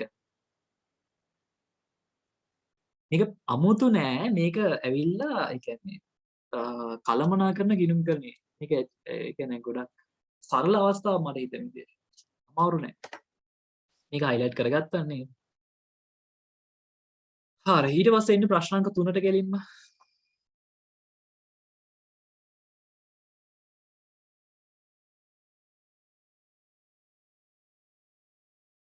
ගානම තියෙනවා. මං කියවනේ මේක ගානක් 3 පාරක් හදන්න 4 පාරක් විතර දාලා තිබ්බා කියලාම. සීමිත සයිමත් නිෂ්පාදන සමාගම සපත්තු සෙරෙප්පු යනුවෙන් නිෂ්පාදනාංශ දෙකක් හා සේවාංශයක් පවතී. 2019 මාර්තු මාසයට අදාළ අයවැයගත පොදුකාර්ය පහත පරිදි වේ කියලා දීලා තියෙනවා කලින් තොරතුරු ටිකම. පල්ලෙහා දැන් තොරතුරු වැඩියෙන් තියෙනවා බලන්න. සේවා අංශයේ පොදුකාර්ය පිරිවැය 3:2 අනුපාතයට නිෂ්පාදන අංශ අතර යලි විභජනය කරන්නලු 3:2 අනුපාතයට. මාසය තුල සපත්තු 1000ක් හා සෙරෙප්පු 2000ක් නිපදවනු ඇතේ අපේක්ෂා කරේ. ඒ කියන්නේ ඇස්තමේන්තුවක්නේ අපේක්ෂා කරනවලු. අවශ්‍ය වන්නේ පොදුකාර පිරිවැය ප්‍රතිපාදනය හා විභජනය කරමින් පොදුකාර පිරිවැය විශ්ලේෂණ පත්‍රිකාව සේවාංශයේ පොදුකාර යලි විභජනය කිරීම. ඒ කියන්නේ අපි අර කලින් හැදුවේ සපත්තු යුගලකට හා සෙරෙප්පු යුගලකට අන්තර්ගාහනය කළ යුතු පොදුකාර පිරිවැය. ඒ කියන්නේ අනුපාතය අහලා තියෙන්නේ. අද මුද බලන්න. ඒකම තව පාරක් අහලා තියෙනවා. ඒ ප්‍රශ්න 4යි විතරයි. ඊට පස්සේ තියෙන්නේ එක එක જાතිය ප්‍රශ්න. හදමුද බලන්න මේක. ඔයගලන්ට හදන්න ගියා හැකි. 1 2 හදන්න ගියා හැකි. තුන්වෙනි එකත් ඉතින් පුළුවන් අය ඇති. මෙතන.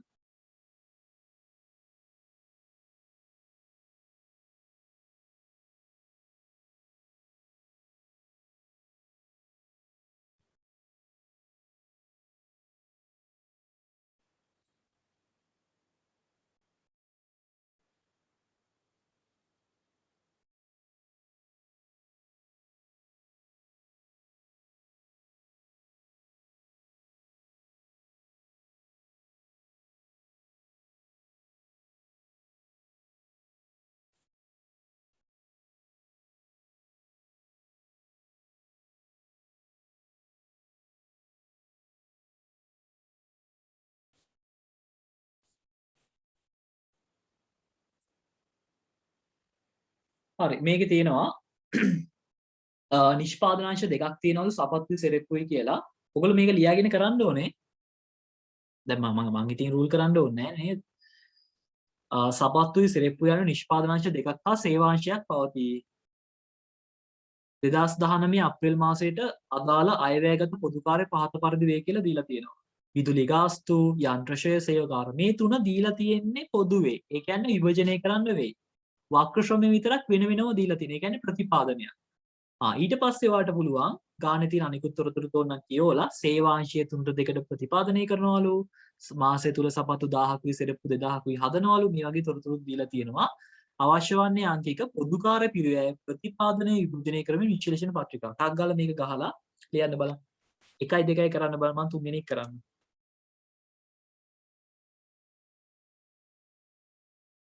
විනාඩි දෙන්නම් 3ක්. ටක් ගාලා මේක බලාගෙන ලියන්නේ නැතුව මේක ටක් ගාලා කරා විනාඩි 3ක් දෙන්න. විනාඩි 3යි.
හරි. හරි කියලාත් මැසේජ් එකක් කරලා කට්ටිය. බලමු නේ එහෙනම්. හරි. බලමු එහෙනම්. අංක 3. අංක 3 අපෙන් අහලා තියෙන්නේ සපත්තු යුගලකට හා සෙරෙප්පු යුගලකට අන්තර්ගාණය කළ යුතු පොදුකාර පිරිවැය. ඒකට අපි මුලින්ම අන්තර්ග්‍රහණ අනුපාතය ලියාගමු. හැමතිස්සෙම අනුපාතය ලියන්න ඕනේ මෙහෙම.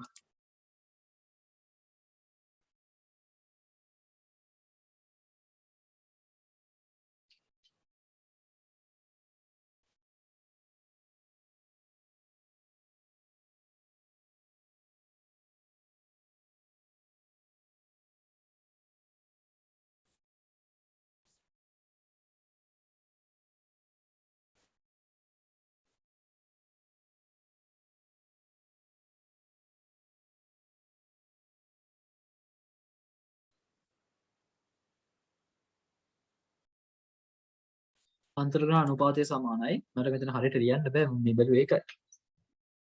අයවැයගත ඔයගොල්ලෝ හරියට ලියා ගන්න. ගානට කෙලින් එන්න. අයවැයගත මුළු පොදු කාර්ය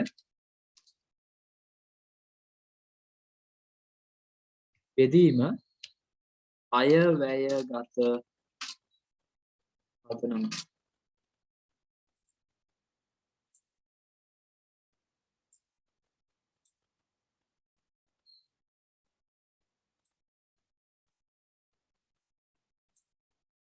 මෙහෙමයි හොයන්නේ. අන්තර්ග්‍රහණ අනුපාතය හොයන්නේ මෙහෙම.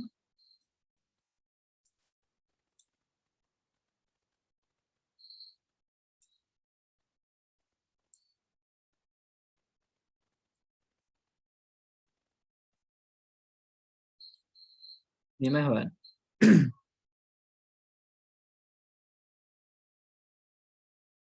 හරි. ඊට පස්සේ ඔයාලට පුළුවන් මේක අහලා තියෙන්නේ සපත්තු යුගලකට හා සරේප්පු යුගලකට අන්තර්ග්‍රහණය කළ යුතු මුළු පොදු කාර්ය. දැන් ඔයාගේ කාණේ සපත්තු වල මුළු පොදු කාර්ය දීලා තියෙනවා 1,60,000ක්, සරේප්පු වල මුළු පොදු කාර්ය දීලා තියෙනවා 1,00,000ක් කියලා. අපි හැමතිස්සෙම මේ අන්තර්ග්‍රහණය කරන්නේ මුළු පොදු කාර්ය අරගෙන නෙමෙයි. මේ නිෂ්පාදනාංශ දෙකේ පොදු කාර්ය අරගෙන. එහෙනම් ඔයාලට පුළුවන් මේක කෑලි දෙකට බෙදා ගන්න පුළුවන්, වෙන් කර ගන්න පුළුවන්. මං කෑල්ලක් මෙහෙම කඩා ගන්නවා. මම මේක නිකන් ලියලා හදලා පෙන්නන්න ළමයි. මොකද මේක මේ මෙතන ස්ක්‍රීන් එකේ හදද්දි එච්චර පැහැදිලි නෑ වගේ. ෂීට් එකේ හදද්දි. ඒක නිසා මම මෙතන ලියලා පෙන්නන්න ඔයගලන්ට. මෙහෙම ලිව්වට පස්සේවත් කෑලි දෙකට මේක බෙදා ගන්න මෙහෙම. කෑලි දෙකට මෙහෙම බෙදා ගන්න. එක පැත්තක ලියන්න සපත්තු. අනිත් පැත්තේ ලියන්න සෙරෙප්පු කියලා. හරි. ඊට පස්සේ අපි දැන් හදන්නේ මේ අන්තර්ග්‍රහණ අනුපාත හොයන්න සපත්තු වලටයි සෙරෙප්පු වලටයි. සපත්තු වලට ගත්තොත් එහෙම අයවැයගත මුළු පොදු කාර්ය තිබ්බා. මට ස්ක්‍රීන් එක ආයෙ පාරක් උඩට යන්න බෑ. මම ගාන දාගන්නවා 1,60,000යි කියලා. සෙරෙප්පු වල අයවැයගත මුළු පොදු කාර්ය තිබ්බේ ලක්ෂයයි කියලා. මේ තියෙන අපි හොයාගත්ත තත්ත්ව දෙක. ඊට පස්සේ අයවැයගත පදනම දැන් ඔන්න ඉතින් ප්‍රශ්න. අයවැයගත පදනම බලා ගන්න වෙනවා. මට ටියුට් එක දාන්න විදිහක් නැහැ ස්ක්‍රීන් එකට. මම මේ ඇනොටේට් කියලා තියෙන්නේ. ඒක නිසා මම ගානට ගිහිල්ලා පොඩ්ඩක් බලාගෙන ඉන්නම් සපත්තු කීයක් හදනවද සෙරෙප්පු කීයක් හදනවද කියලා. සපත්තු 1000ක් හදනවලු සෙරෙප්පු 2000ක් හදනවලු. හරි. එතකොට අපේ පදනම වෙන්න ඕනේ දැන් මේකේ තියෙන විදිහට නම් සපත්තු ගානයි සෙරෙප්පු ගානයි. සපත්තු මතකුණා. සපත්තු 1000යි සෙරෙප්පු 1000යි. 2000යි. එහෙනම් සපත්තු බෙදන්න ඕනේ 1000න් සෙරෙප්පු බෙදන්න ඕනේ 2000න්. මේක තමයි පදනම වෙන්නේ. අයවැයගත පදනම වෙන්නේ මේක. මුළු පොදු කාර්ය තමයි මේ තියෙන්නේ. මේ තියෙන්නේ පදනම. මේ තියෙන්නේ මුළු පොදු කාර්ය ටික. මේ තියෙන්නේ පදනම. මෙහෙමයි හැමතිස්සෙම ගන්න. මේ වගේ අංශ දෙකක් තියෙනවා දෙකකට බෙදලා මෙහෙම ගන්න. ඒක තමයි වඩාත් හොඳ ක්‍රමය. ඊට උත්තරයක් එනවා 0.3ට 0.3 කැපුවා රුපියල් 160යි. මේක එනවා රුපියල් 50ක් කියලා. ඒ කියන්නේ සෙරෙප්පුවකට අන්තර්ග්‍රහණය කරන පොදු කාර්ය රුපියල් 50යි. සපත්තුවකට අන්තර්ග්‍රහණය කරන පොදු කාර්යය රුපියල් 160යි. මේව ලිව්වනම් හරි වගේ උත්තරේ හරි අංක 3ට උත්තරේ.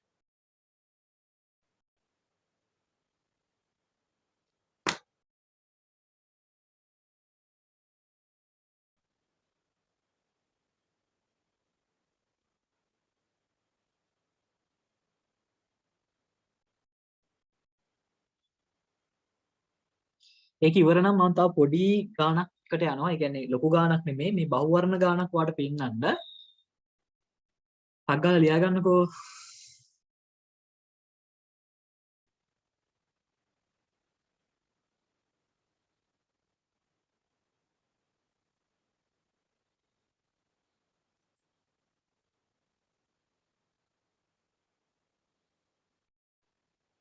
අන්තර්ග්‍රහ අනුපාතය හොයන අන්තර්ග්‍රහණ අයවැයගත මුළු පොදු කාර්ය බෙදීම අයවැයගත පදනමේ පාවිච්චි කරලා.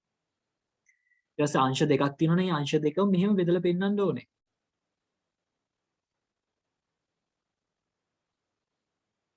හරි නේද? අපි යන්ද? තව පොඩි ප්‍රශ්නයක් තියෙනවා කරන්න ඕනේ. ඒකෙන් පස්සේ නවත්තනවා. බහුවර්ණ පොඩි ප්‍රශ්නයක් කරන්න තියෙන ඉච්චර.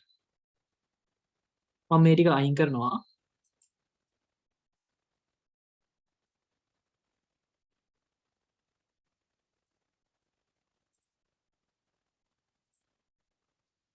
හරි.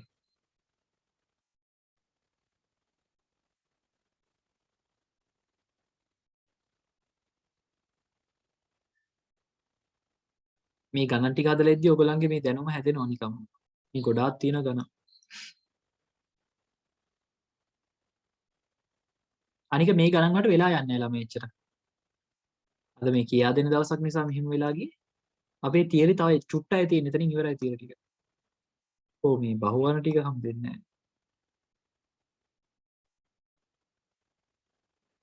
නැහැ. මේ තේ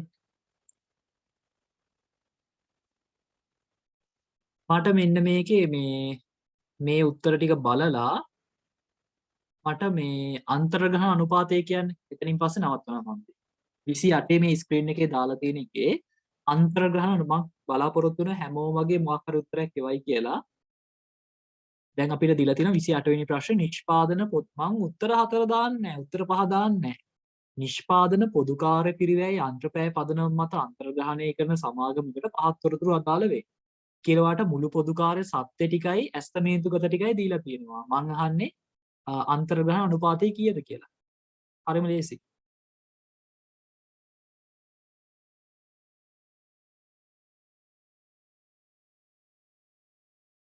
සමීකරණේ පාවිච්චි කරලා. අන්තර්ග්‍රහණ අනුපාතය අහන්නේ.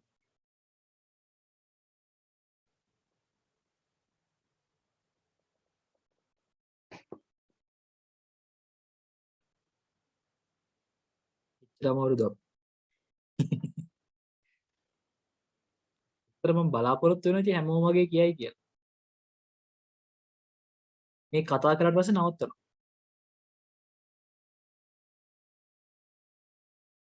එක්කෙනෙක් කිව්වා බලමු හරිද කියලා. හරි. මට දැන් එක්කෙනා යුවේ තාම එයාගේ හරි.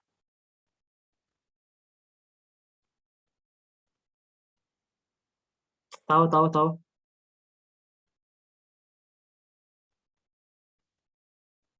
අපේ සූත්‍රය මොකක්ද ළමයි? බය වෙන්න එපා උත්තරේ එවන්න. ඇස්තමේන්තුගත මුළු පොදුකාර්ය බෙදීම ඇස්තමේන්තුගත පදනම. එතකොට මේ වගේ ගානකදී ඔයා පාවිච්චි කරන්න ඕනේ ඇස්තමේන්තුගත තොරතුරු. ඒක බලන්නයි මට ඕනේ උනේ. එක ළමයි හරියට එව්වේ. හොඳයි. එතකොට ලක්ෂ 5 25000න් බෙදුවනම් උත්තරේ එනවා රුපියල් 20යි. උත්තර අංක 2. හරි එහෙනම් අපි අනිත් දවසේ හම්බෙමු ළමයි. මේ කරපු කොටස් ටික පුළුවන් නම් එකපාරක් බලාගෙන ඉන්න. මේ පාඩම මෙච්චර අමාරු නෑ. හැමෝම පරිස්සමෙන් ඉන්න බුදුසන්නයි good night.